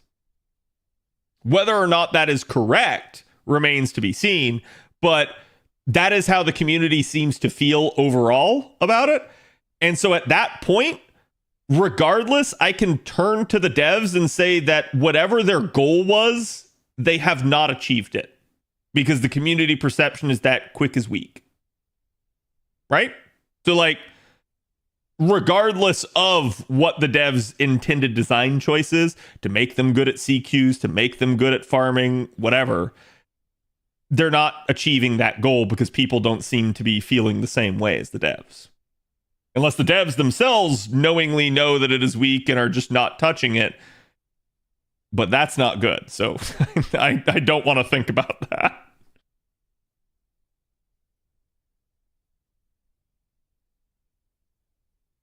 Quick system seems weaker than the other two. Yeah. And like I said, I'm not trying to like put words in other people's mouths so much as like this is the constant like jibber jabber that I hear around places. Like when I look at Twitter, when I look at Reddit, when I see discussions on the Discord, when I talk to other people that I know, like usually that is the popular consensus, if you will. The Papega Brain community, yeah.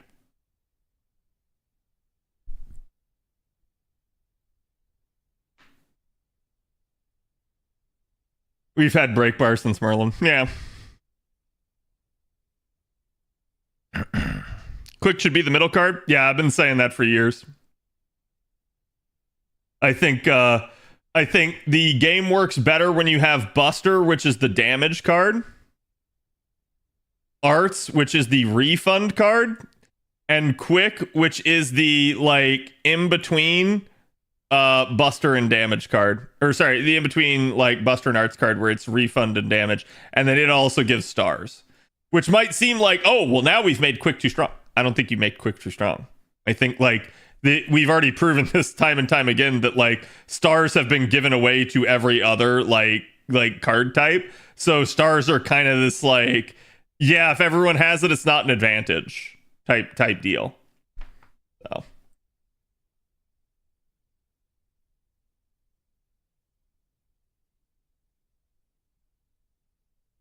People want Quick to be Arts loop at green, but that isn't going to happen. Yeah, I 100% I 100% would say that Quick needs to get better. But where I feel Quick needs to get better is in two ways. I think Quick needs to get better in sustain.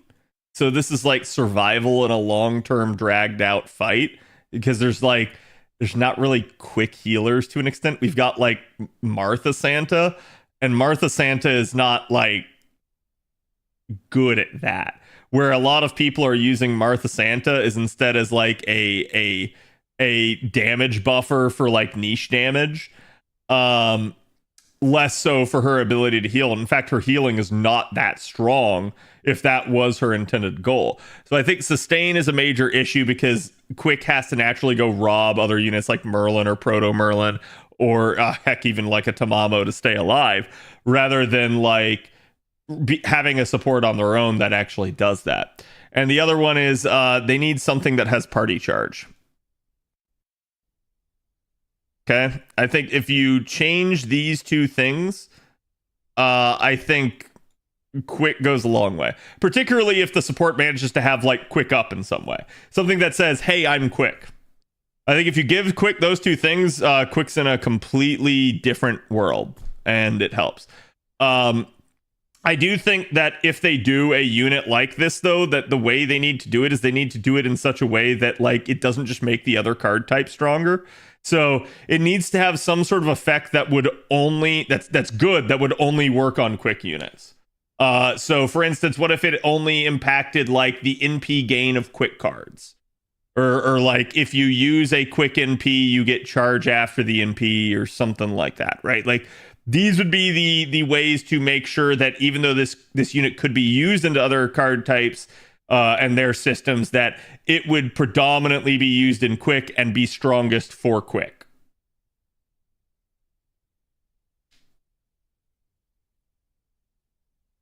Closest thing quick has to party charge is Taigong. Yeah. Yeah, and I think while Taigong is a thing, I think quick needs that like 30% party charger, kind of like how Castoria or Koyanskaya is for the other two card types.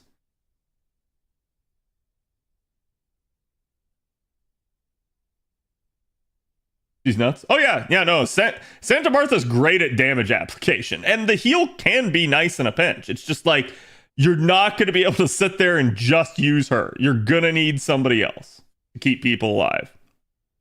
Like, and in a weird way, you could argue that Quick could use like their own variant of Merlin, right? If you've got Proto Merlin, who's the arts variant, Merlin, who's the Buster variant, you could use like Coup Merlin or some bullshit. Like, I don't know, I'm just making shit up, but something that like would say like, hey, I also do that healing over time, I also charge the party, and I help protect.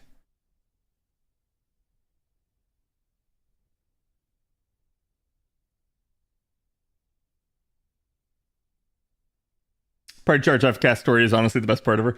It's really strong, and a lot of people don't get it. Abe no Seimei? Oh, I've been rumoring that it was going to be Abe no Seimei for years.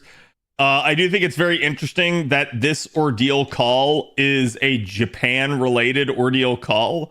A lot of people were wondering if we were going to get something like Abe no Seimei, and so far it does not appear to be the case. Like, maybe this leads to him somehow, but yeah, like the concept has been that they have purposely kept Quick weak because they knew there was another support coming. It's the theory of the Quick boogeyman, and we've had it for years, and we've never seen the boogeyman manifest. So like, we don't know if there's actually like some more powerful Quick support that's why they're like holding things back for Quick somewhat. But I mean, again, then you have to question, are they even holding things back for Quick when you get a unit like Monte Cristo that seemingly is just really strong? So I don't know, right? Is the upcoming Quick support in the room with us now? It's behind you. It's breathing down your neck. Just wait for Santa, Scotty. I mean, maybe, right? Like, I'd be down for another Scotty variant. I think Scotty's hot, so.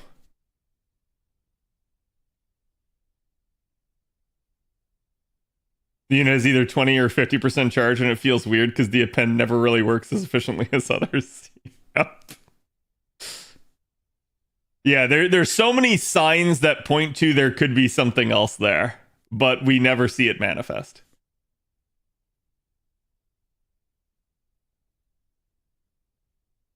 If Lasagna released a better Quick support a long time ago, people would be willing to roll Quick. I think people are still willing to roll Quick, but I think it's like at this point, it's like if unit is Quick, a lot of people view that not really as a demerit, but like it makes them less likely to roll. Whereas if unit is arts or buster, it makes them more likely to roll, right? Like I don't really know what to say about that. That's just kind of the perception that I see that people have, right? It's not that they won't roll a Quick unit, it's that the unit must be strong or they probably don't care. The unit must be strong or hot. Okay, it's the strong hot index. Okay, and the unit must be both. Mr. Ventos, thank you for the raid. Welcome everybody. How it go? We were just talking about the new units.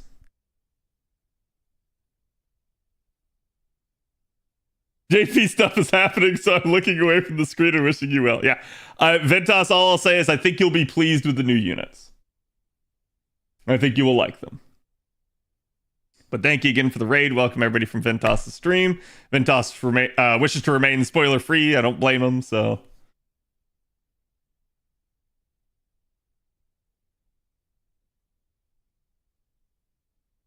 Did we just miss the unit analysis? Yes. We did the Sea Monster Crisis review and went over both the new units on JP.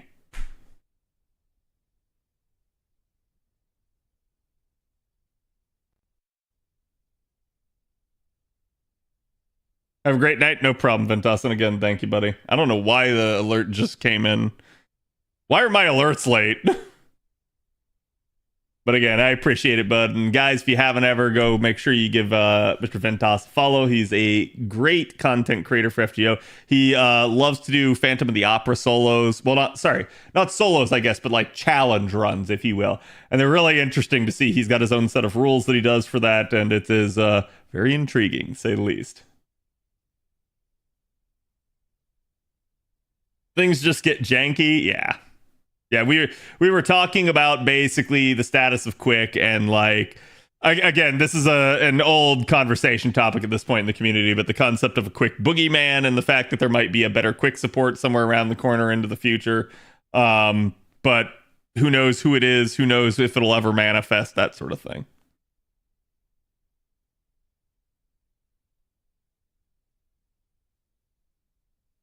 And Ventas, thank you for the 10 months.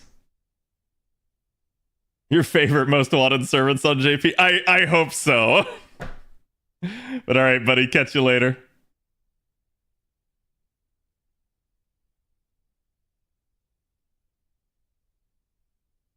Edgiest Avenger in history versus the edgiest Avenger of today, who would win? I don't know. All I'm trying to say is, again, I think it is an interesting proposition. We'll just have to see. Like, I have no idea what the JP story is going to do. We're still waiting on another one of those U fights on JP. We're still waiting on like more of the Ordeal call class score things to get unlocked. So like, it is intriguing to say the least, and I'm curious to see how they're going to plot things out, how long they're going to take with some of this stuff over time.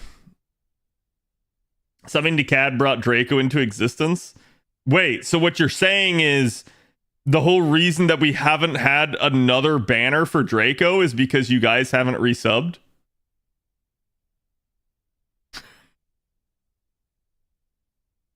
No, that's bait. Anyways. Damn. I'm not gonna push it that far. Okay, so I can't really talk on that. Chat, again, since we're already in spoiler territory, why don't we go ahead and start Ordeal Call 2? Hear me out on this. I do spoiler-free Ordeal Call. Like JP story, I do spoiler-free. So what does that mean? That means I skip every cutscene. All you get to see is the fights. So you don't get any story, you don't get any context, but obviously you do get to see the fights ahead of time. I have to get through it because I play JP, but I wait until the story gets to NA anyway. So again, this is spoiler-free Ordeal Call 2 starting now. And we're going to go ahead and do it.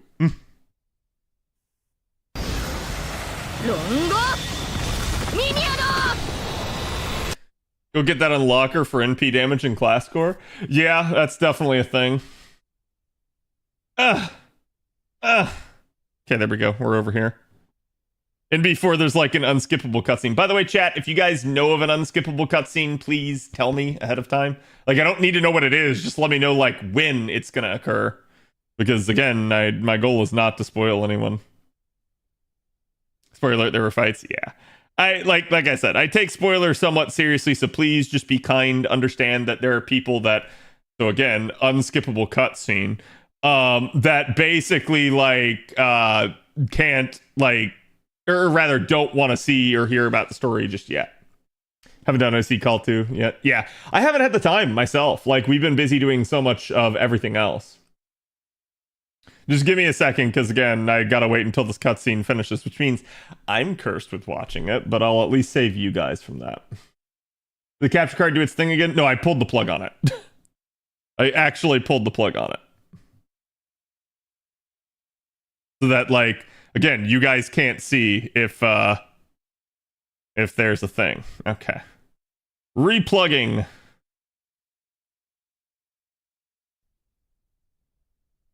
There we go. We know your JP is Facebook whale, Avalon. Okay, so oh my god. I mean, that's not a surprise to anybody that's seen remotely anything, but like, yeah, this is just littered with unskippables right here at the beginning.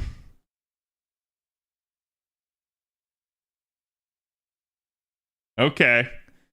I swear to God, I'm not plugging this back in until I make sure that we're actually at the part that can be skipped. It's just doing like so much loading. Okay, 1 quartz. Plug pulled again. Yep. Hot art that I've already seen? No way. Yeah.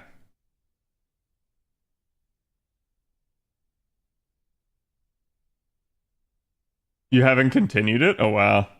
Ordeal Call, so far, like, Ordeal Call has not been difficult. Like, the later portions of Lost Belt were far more difficult than Ordeal Call.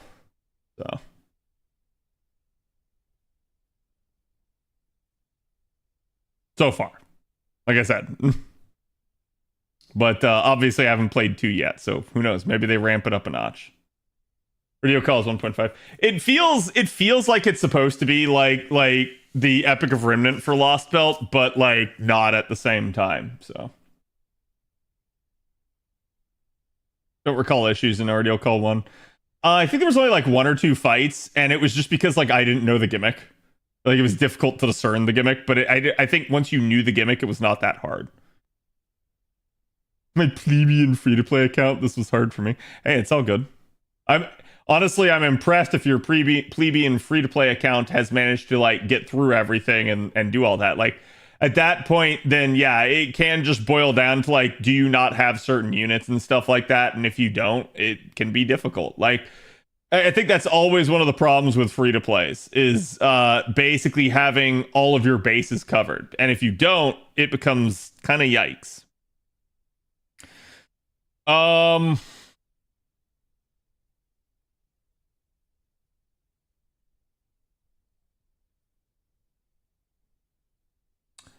That's intriguing.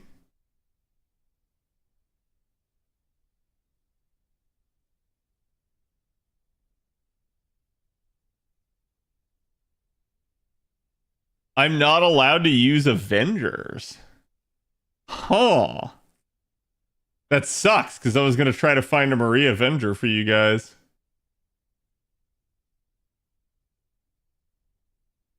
Look at that. Who's that Ashu?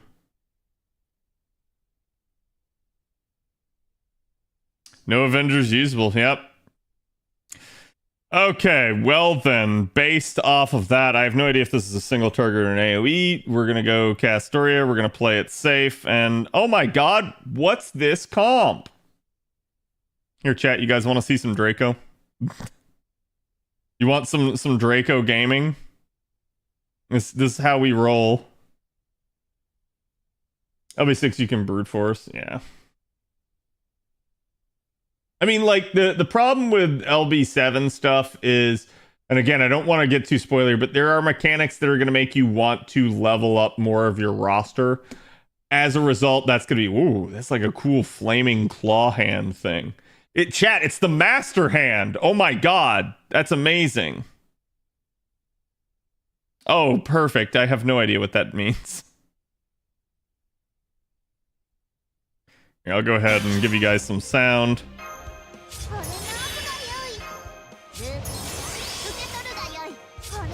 Unfortunately, this also means that I don't have enough charge here because I don't have Draco's append unlocked yet.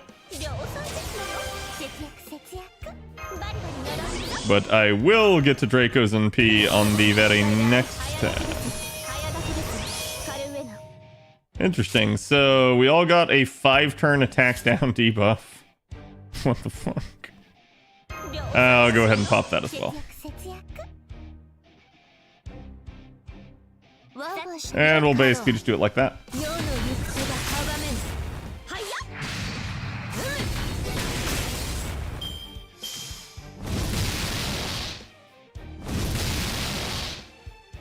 It's really weird having to use arts buffs on Draco and then she's got the triple buster deck. Alright, let's see how atrociously bad the damage is on this. I did get the burn command, or sorry, not the burn, the Roman command code up on the enemy though. Okay, it's not bad. So it must not have had very high damage resistance. That's damage, yeah. I mean, the fact that it did almost 500k, like, this will do good damage, but, like, it tells me that that thing probably only had, like, some, like, 50% damage resistance or something, instead of, like, 80, 90%, you know? Yeah, the Tesla coils, the problem with the Tesla coil ones is just that, one, they take time, and two, that, like, if you don't have a developed account, you kind of got to solo a bunch of stuff. And that can just be rough for people. But at least you can get through them in theory.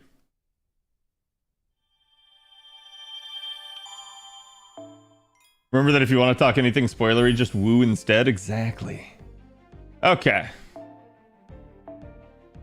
On to the next chapter. I have no idea how long this ordeal call is either. And I'm not asking for someone to tell me, but like, I don't know if this will take like, you know, like 2 days or if this will take like an entire week, right? Like, I assume it will not take me too long because, again, usually when I skip story on JP, unless I get stuck on a fight, it usually like goes by pretty quickly.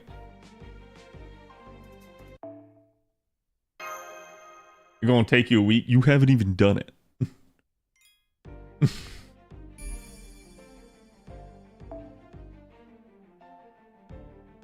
There's a lot of story-only nodes. Yeah.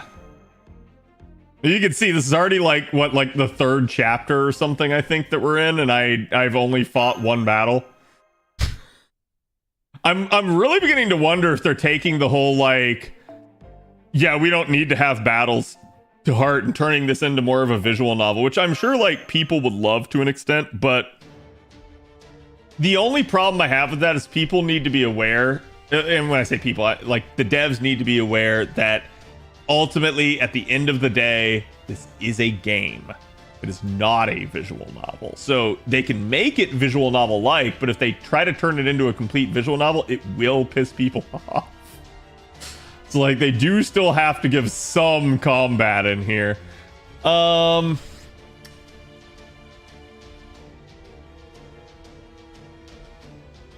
Hassan of the Drip. So Hassan of the Drip is a an arts unit.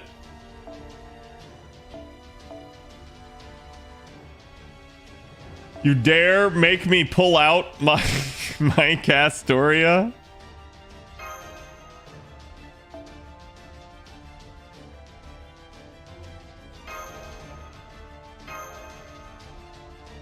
I see a shiny character indeed.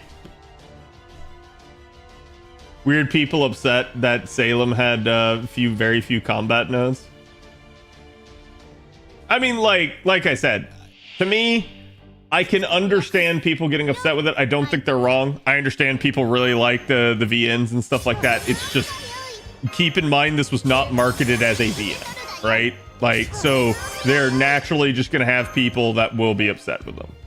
Period. Like, and vice versa, you're gonna get people that are like, oh, I hate the combat in this game. But to be fair, well, you know what you signed up for, right?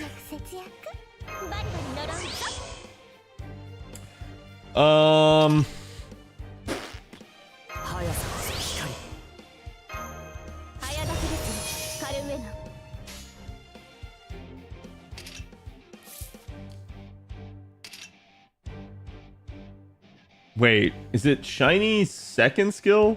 Or does that come on the first skill?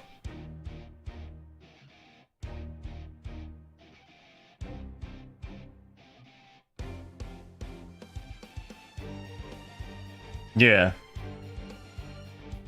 Oh no, that's critical star. Okay. That's the 3rd skill. Yeah, and it's also his NP gen. Okay.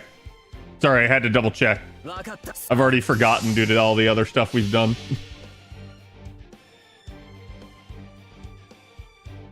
I don't mind more VN stuff, but please be better about saving our progress in long story sections. Yeah.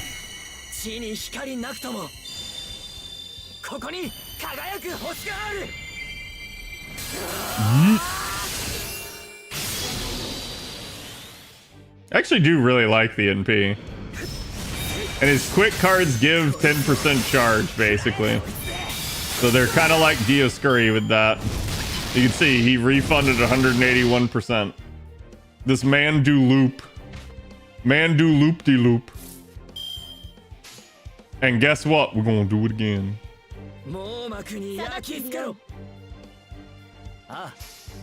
I'll give him the Buster card just in case. It's brilliant. It is. It's the faster variant.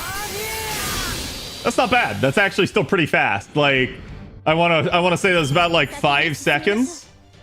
So that's still a fairly fast NP. Not brilliant, it's shiny. Oh, you're right. I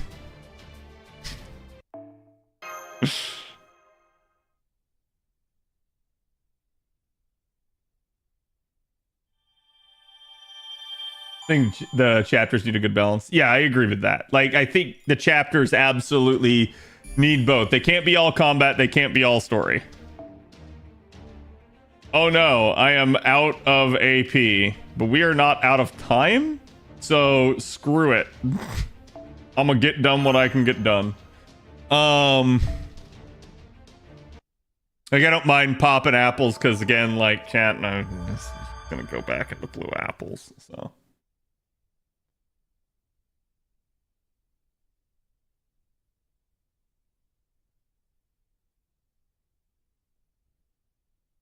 Is there a reason Fate Stay Night is called a game when it's clearly a VN? I think visual novels are somewhat marketed as games, but like for me, if you asked me, is Fate Stay Night a game, I would tell you no. Like, period. Like, it's an interactive novel. That's it. Like, your only choice. It's Chad, did you ever read a choose your own adventure novel as a kid? I don't know if they're still making kids read that stuff, right? But like, choose your own adventure novels, like straight up the epitome of like what visual novels are. It's like, oh, you made this choice? Oh no, it's a dead end.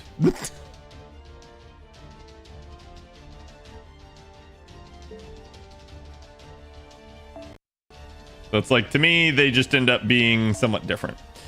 Okay, so Avenger. I guess I could use a Berserker here. I could use my Muchachi Michimocho.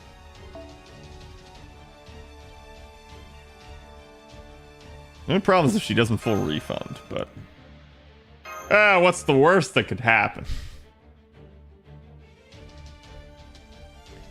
They have no bad ends. What, choose your own adventures? Choose your own adventures have bad ends. Some of them, at least. Like, depending on the age range, they won't necessarily, but definitely VNs that have gameplay elements in it. Yeah, I do agree with that. Fate Stay Night's not really one of those, though. Some of them have lots of bad ends, yes. Oh, hi Burrito Mart. What are you doing here, and why you got double frickin'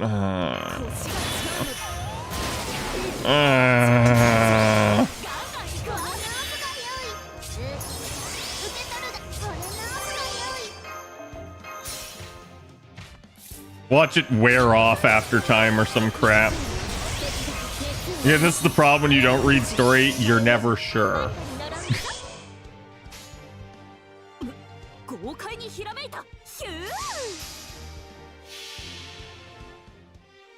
Welcome to Ordeal Call 2 Cat. It's rough. And people were saying it was easy earlier, so we'll see. I mean, this is also I'm gonna say this is the issue with going in blind. Like, it happens. Sometimes I'm just gonna get a complete mismatch. Well, the side enemies are easy to kill.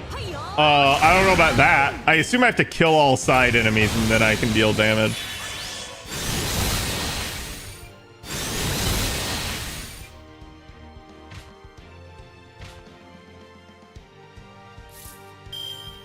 I should have popped that earlier as well. This means that she very likely refunds to full. I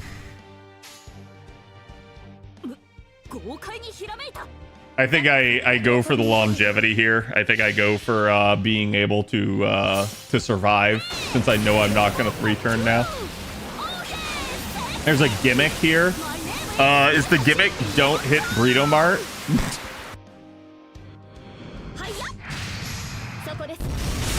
Brawl Mart. I see. A whole day for that Elizabeth Braze CQ, but still fail. A few days later, they announced her damage C is bugged. Yeah.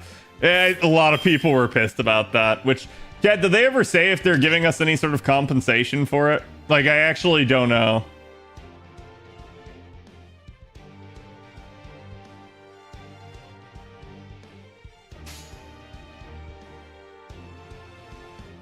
They gave us a gapple. I mean, that's fine, right? Like, because we got to do it in the end, so kind of difficult for really anyone to complain, right?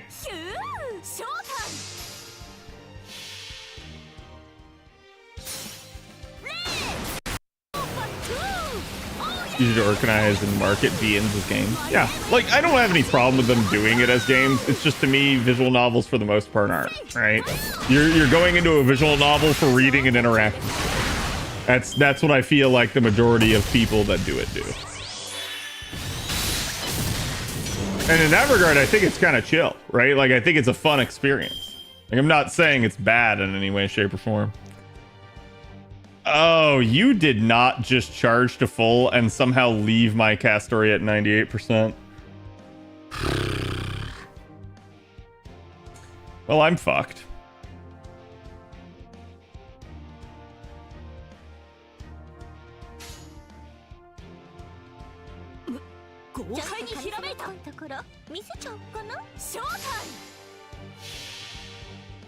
You want to know the gimmick? Sure, I literally asked what it was earlier.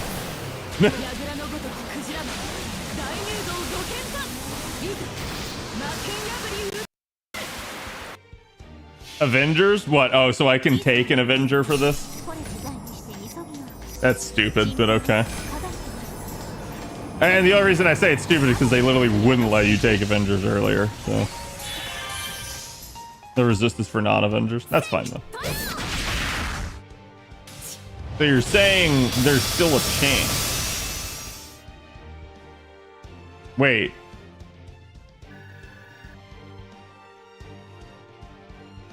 I win anyways.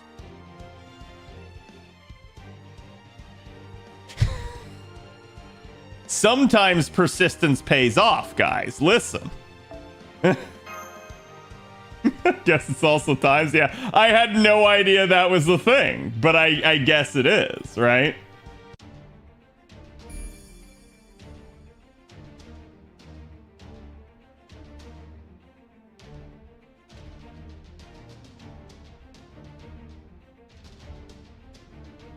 You see, I told you you're fine. I mean, sure.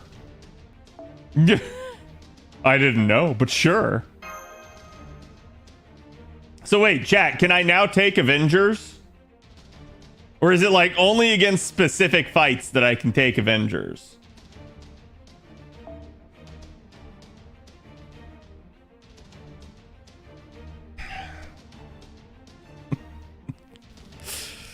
I swear. Not yet. Okay. What if we did that, and then what if we like maybe just put a secret Castoria? Chat, do you guys ever employ secret Castorias? Sometimes I like to do a secret Castoria, where like the fight goes like, haha, I've won, and then I'm like, have you? You sure about that? No Marie showcase? Yeah, I can't show her off if the game won't let me take her. Can't wait to play High School DxD x FGO. I mean, honestly, like I said, this is something to me that I like talked about as like going back to the clock tower and putting the master in like school, basically. Could have been an interesting like story plot. I'm disappointed that they wasted it on a singularity, but I do think it's a good story, right? Like just based off that. I think it's a great concept that they definitely should have used. Unlimited Blade Works. Hello, welcome to the stream. You have a fantastic name. We're just working our way through Ordeal Call 2 here real fast.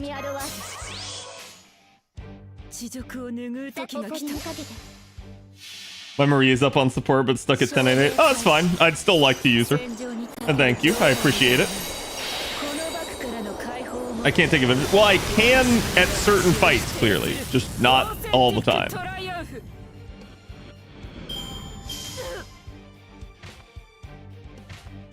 Does Dioscuri count as an Avenger? They shouldn't. They just have the passive, right?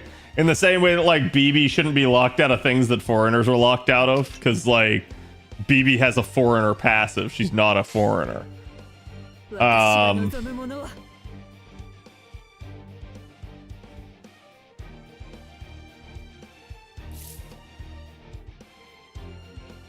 Yeah, we'll go with the Tamamo card, actually. Getting Tamamo to her NP gets everybody else to their NP, so...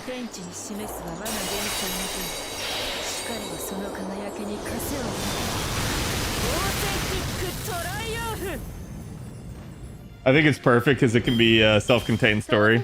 Yeah, no, I'm okay with that, right? Like, I'm just saying this is a concept that they could have used as a much bigger, grander concept, right? And that, like, it didn't have to be something that they sat in permanently, but, like, they could have basically turned the entire game into sort of a, like, case files-esque experience if they wanted. And that would have been, you know, one of the ways of dealing with it. So at this point, I'm just going to go check every single time to see if Avengers are possible. And if Avengers are possible, I'm going to do things. And if Avengers aren't possible, I'm not going to do things. This only shows a single Saber. I'm gonna bet it's a single target fight, and watch me be wrong. Watch me be wrong.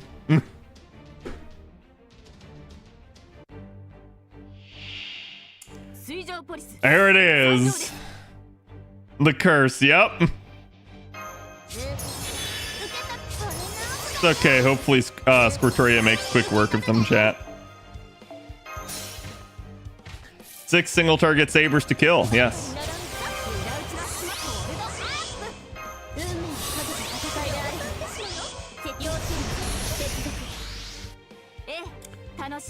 Whatever shall we do, chat? Lesson of the day, always do the opposite of what Cad does. Usually you're pretty safe if you go in with AoE, but sometimes the boss battle and you go, oh, shit. It's difficult to predict what the node is without knowing anymore either, because they used to do 5 AP boss nodes, but now they've started like flip-flopping it, making it like 23 AP boss nodes, and it's no longer as easy to discern.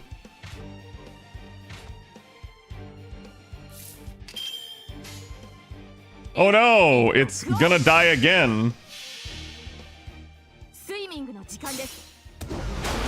My favorite, this node is one enemy or multiple, yeah. Yeah, chat, the glory of this comp is Castoria, Tamamo, Squirtoria just keeps going. It's infinite. There is no stop to it. And I'm not even wasting cards on them, so... I think my record was like double Tamamo with double Prisma Cosmos and Squirtoria. I kept the comp going 10 NPs in a row without breaks. Like it just kept doing things.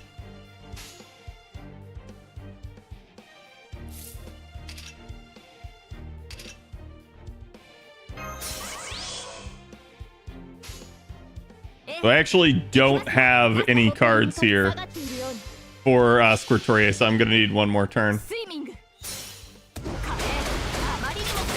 Reminds me of the Super Surter fight. My 3-turn Urael failed, and Squirtle was the unkillable anchor. Yep.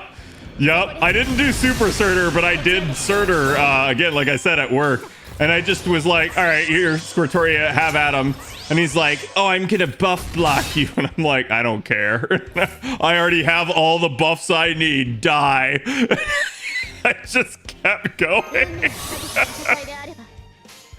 I fucking love Squirtoria, man. It's why, like, for the longest time, I didn't have Squirtoria on JP, and I just was like, I just want Squirtle. It just makes so many fights easy. And I'm just like, ah, thank God I have it.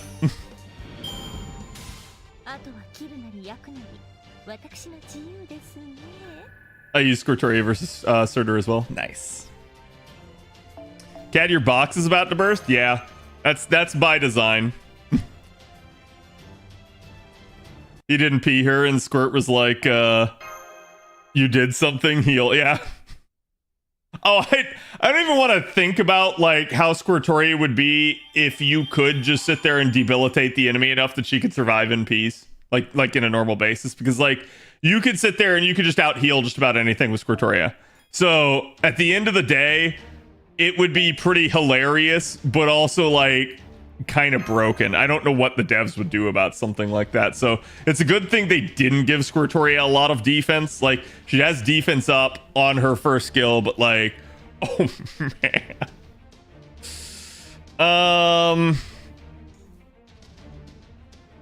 It's the same. It's gotta be the same Sabers again. It's gotta be. It's gotta be.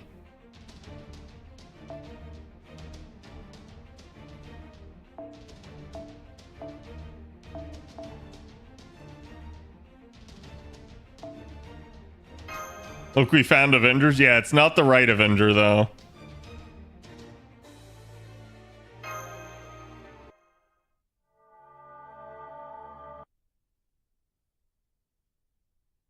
Hence, those should be sign of a boss fight? No, they would never throw a boss fight at me, right? They wouldn't fool me twice, right? Yeah, exactly. In before it's Breedamart on the back end, and then I go, oh, fuck. Not gonna pop the defense down on him though. I'm gonna save that till I see what's in the second wave.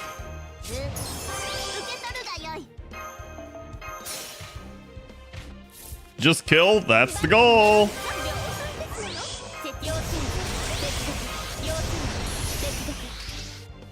The problem with this is like you really don't want to touch his arts card if you don't have to. He's limited by how many arts ups he gets. But he should get, is it 3 or 5, chat? I think it's 3.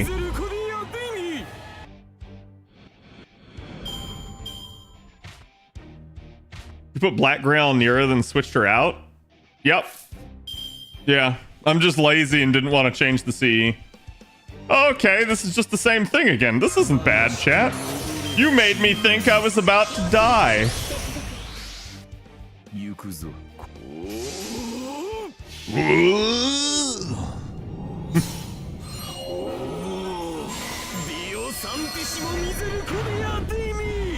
just Salieri looping, chat. And think some people argue Tamamo's dead in current meta. She's not the meta, if you will, right? But it doesn't mean you can't use her in it. Like, people just don't want to have to think, and like if you get beyond something that is like just double Castoria, they don't know how to process it anymore. Like, people don't really know how Refund actually works. People don't really know like what the unit's certain performance is under certain conditions, and I think that's what ultimately like messes with people over time. Rumors of Tammy's death were greatly over-exaggerated. I'm going to be honest, and I'm going to say the loudest complainers about Tammy being dead were Tamamo fans, though.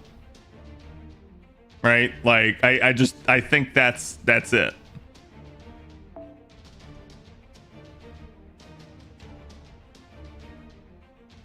NP3 Dantes. Ooh. There you go. CZ got me.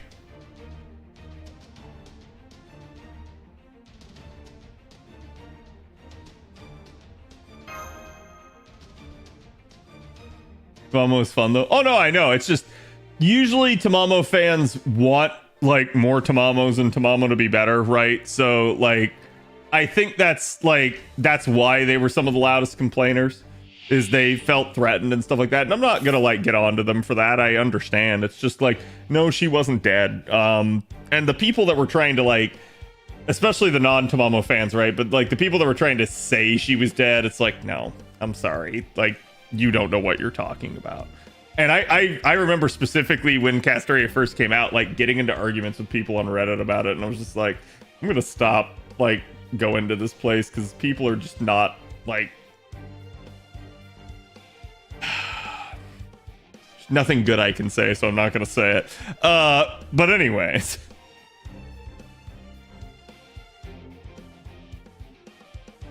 Okay, this is her 30% gauge is the first skill, but it's also 10% when she takes. I should probably go ahead and use that.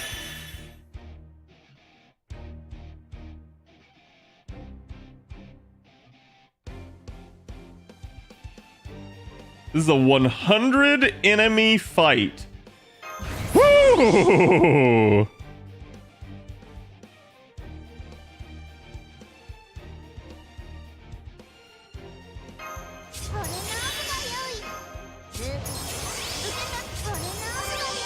Whoop.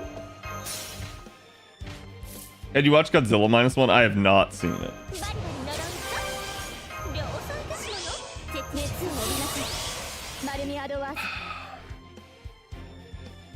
7-turn cooldown.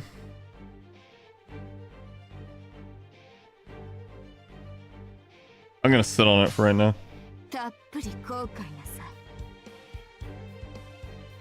I don't think she's gonna get a hit, so we're just gonna take the triple arts chain. What's up, Noblesk? My system is unlimited. Do you have enough mooks in stock? Oh, could I win this fight?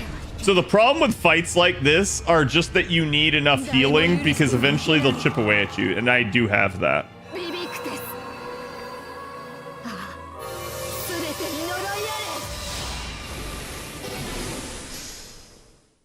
I like that just all the numbers flash up there. Calm, cool, 1.3 mil. Oh, CZ, you grailed her. Nice.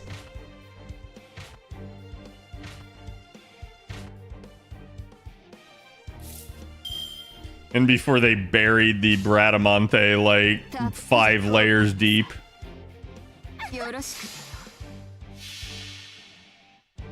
Godzilla -1's so good. Yeah. When it releases, you need to watch it. I'm still waiting on that and like probably like Dune 2. Both those two movies I feel like I've been told are good and I want to watch, so.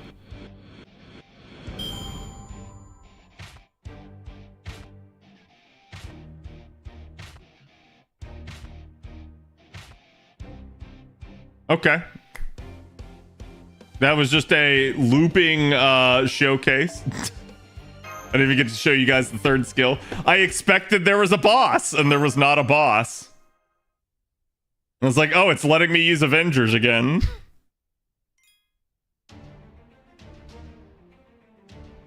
Fucking long, but still good. Oh, I don't mind long movies. Long movies are fine, especially if I'm watching them at home. Long movies at home are like, bro, I could pause it if I have to, or like, I can get up and go to the bathroom and like not miss anything, right? Okay, now we have another Avenger. Avenger.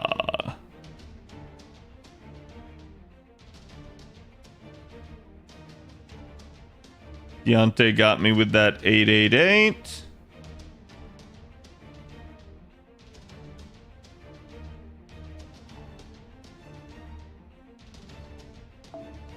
With traces on? Or refresh for CZs if I can. Okay. Oh, I feel like I hear aha. Noblesse, thank you for the 10 gift sub bomb. You did not have to do that. I appreciate the support, man. And chat, if you guys were lucky enough, make sure you give Noblesse some love. But I appreciate it.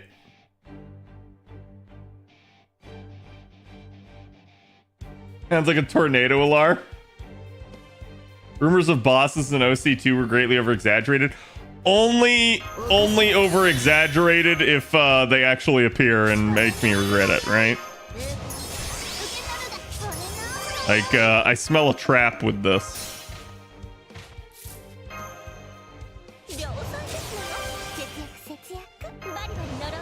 I don't think she's gonna need her arts up to loop here. I don't think. So I'm gonna sit on that.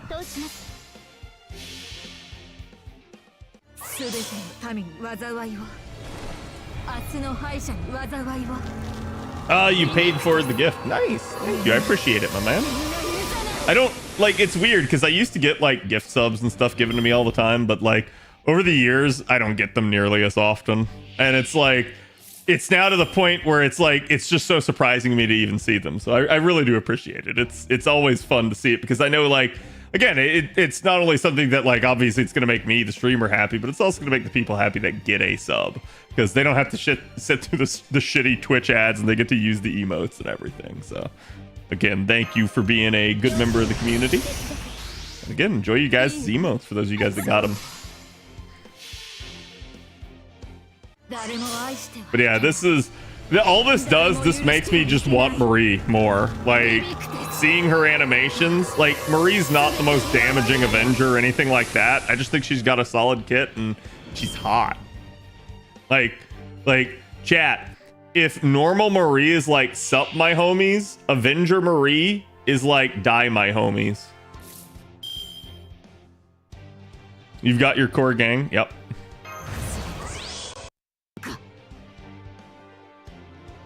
She has jiggle animation as intended.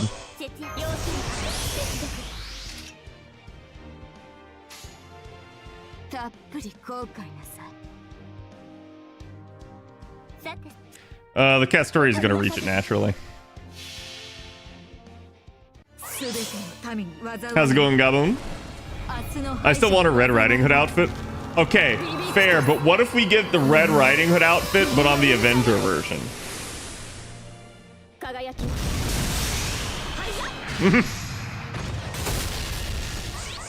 No. I'd still like her original form to get it, but yeah. Ooh, so this is it's a bit spicy here. So, like, I'm not dealing that much damage. So chat, is there, like, is one of the other resist something else? Like, obviously one of them is like, hey, if you're not an Avenger, you don't do anything. But what's the other resist? Is it just naturally NP resistance?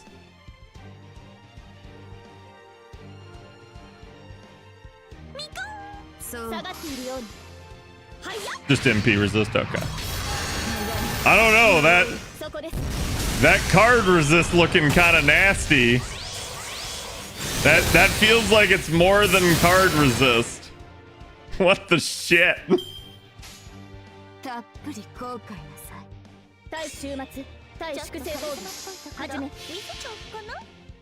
Burrito just built diff? It feels like it.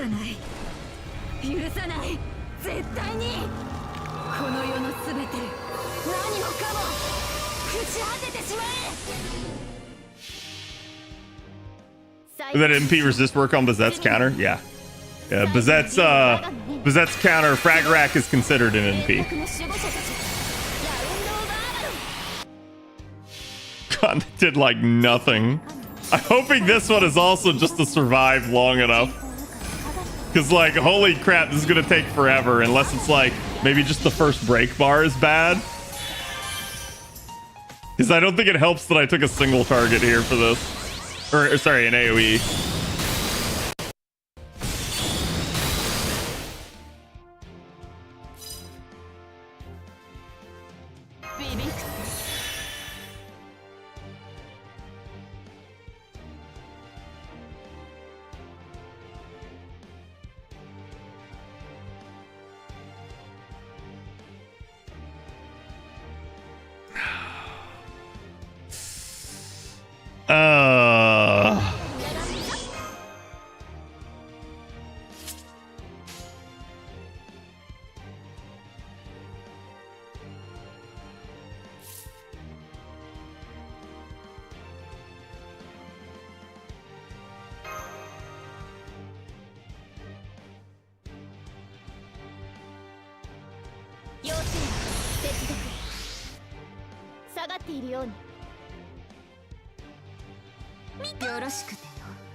It's like only Marie that's really even doing any damage.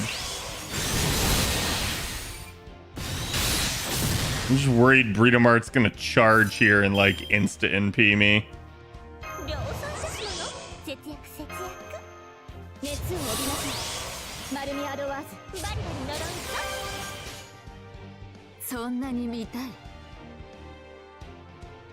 Okay, that will secure and that will secure. So I'm not gonna refund from this, unfortunately, but at least I will secure the Tamamo and Castoria NPs to protect me from Burrito Mart's NP. Yeah, it's like I'm only doing like 25k each, so it's like kind of yikes. Oh boy, she got invuln.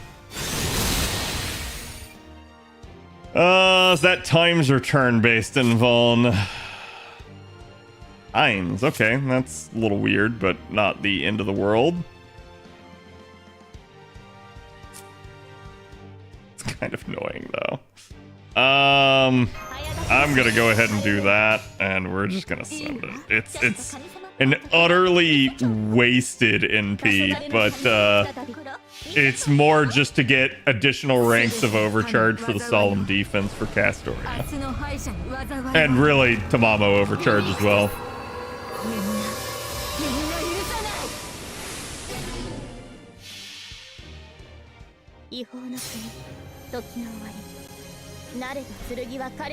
And the problem was I could either not use Castoria's skill and let it rot through the Tamamo NP that would have reduced its cooldown, or use it and not NP and then just have even more charge on Marie that didn't need it because she's NP1. So it's like kind of damned if I do, damned if I don't. May as well just use the NP. And there you go. She actually got back thanks to Burrito Mart just being insane. Why do you have NP again? What the actual hell?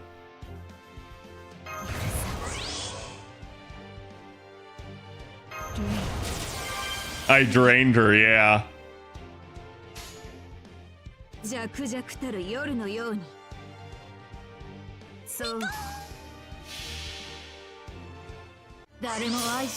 Yeah, Marie has the drain. So every time I NP, she's deprived.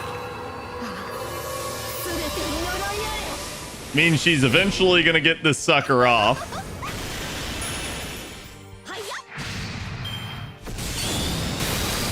Really should have put Prismacosmos on these characters.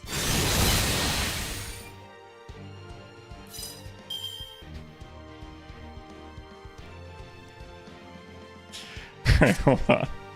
How many turns? I've got one more turn. I've got one more turn.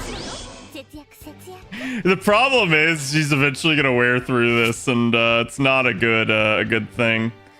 I can maybe sell out to getting Castoria to her NP, and I'm gonna have to like pray to God I get lucky here, but it should be enough. There you go.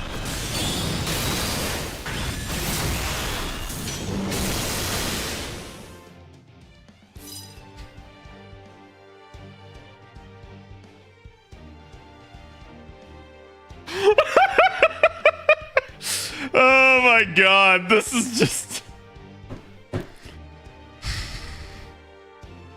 There's a point where it's like, do I just keep infinitely stalling her? The problem is the guts wears off. So it is to my benefit to just say no.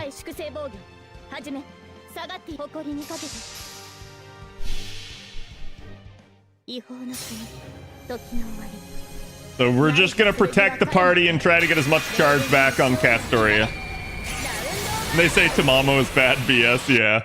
I mean, this is the epitome of like, this is what old stall comps used to be like, chat. You'd be like, Waver, Tamamo, and another unit that can drain as your damage dealer, and it's like, have fun. You're never getting an NP.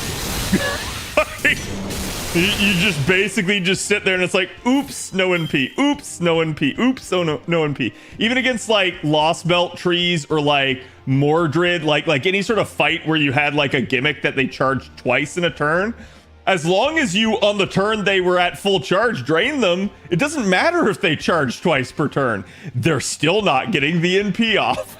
It's freaking hilarious every time it happened.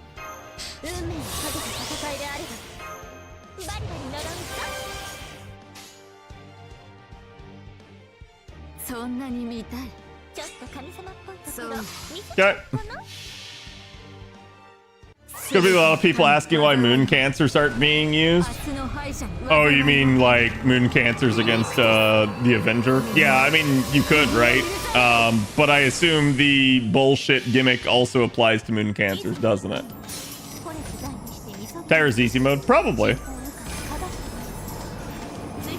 I mean, you could argue this is easy mode too. Burrito Mart hasn't really done anything to me.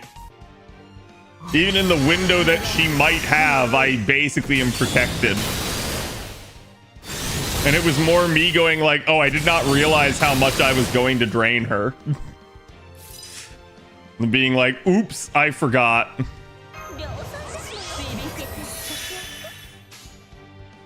Fuck it, I'ma do it again.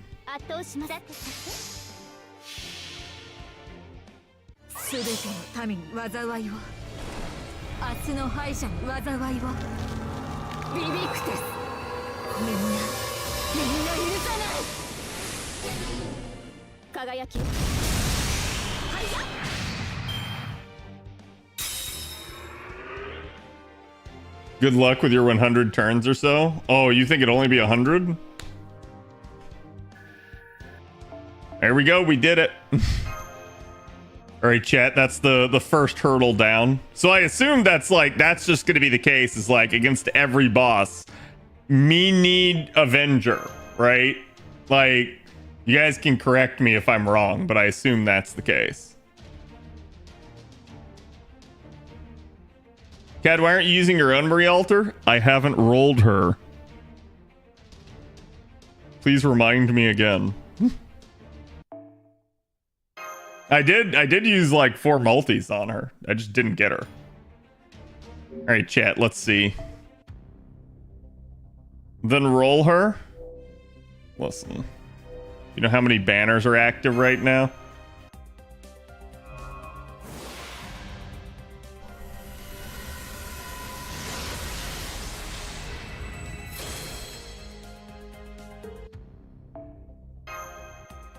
Many, yeah.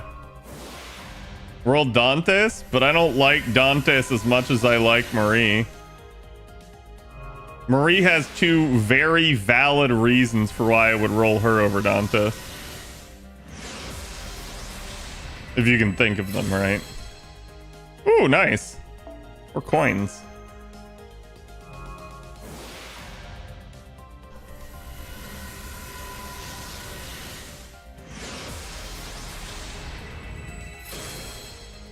Now, chat, what do you guys think? You guys think this ticket gets her? Think any ticket gets her?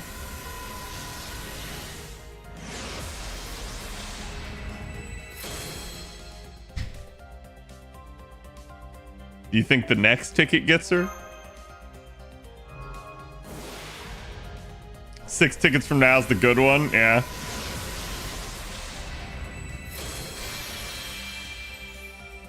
We shall see. You gotta believe. Maybe I shouldn't believe. Maybe I should like just despair, because it's like the altar form, right? Marie concept is beautiful and tragic at the same time. Yeah, I think they did a really good job with her design. Like, and I still want to point out, chat, I still remember arguing with people when she showed up in the board game Apocalypse, and everyone was like, she can't be an actual unit. And I'm like, yeah?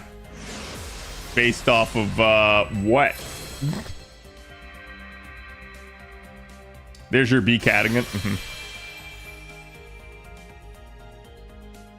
I figured this is a reward for everybody who sat through all the recordings. Stayed through Ordeal Call. You the real one.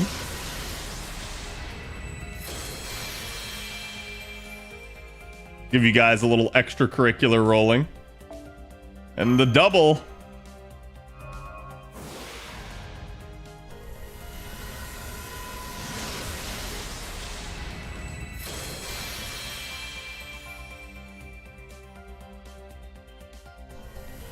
Oh. Oh? Felt like it was thinking there. But no. That's not your Avenger form. Alright, chat. We're gonna be done for tonight. Let me see who I'll be on. See Mr. Fino. I'll send you guys his way. He is doing some Tesla Fest wrap up. He's probably blitzing at the end if I know Fino. And again, we'll be back tomorrow with more recording for Sea Monster Crisis. We'll be talking about the new units coming up on NA, so hope to see you guys there for that. Like I said, Ordeal Call 2 is going to be very, like, hit and run for the time being. I am supposed to be doing Dragon's Dogma as well on the side. I knew with how much we had to record today, it wasn't going to happen, so. But again, I'll try to make sure I work it in. Again, go give Mr. Fino my love, and have a good one. Night, guys.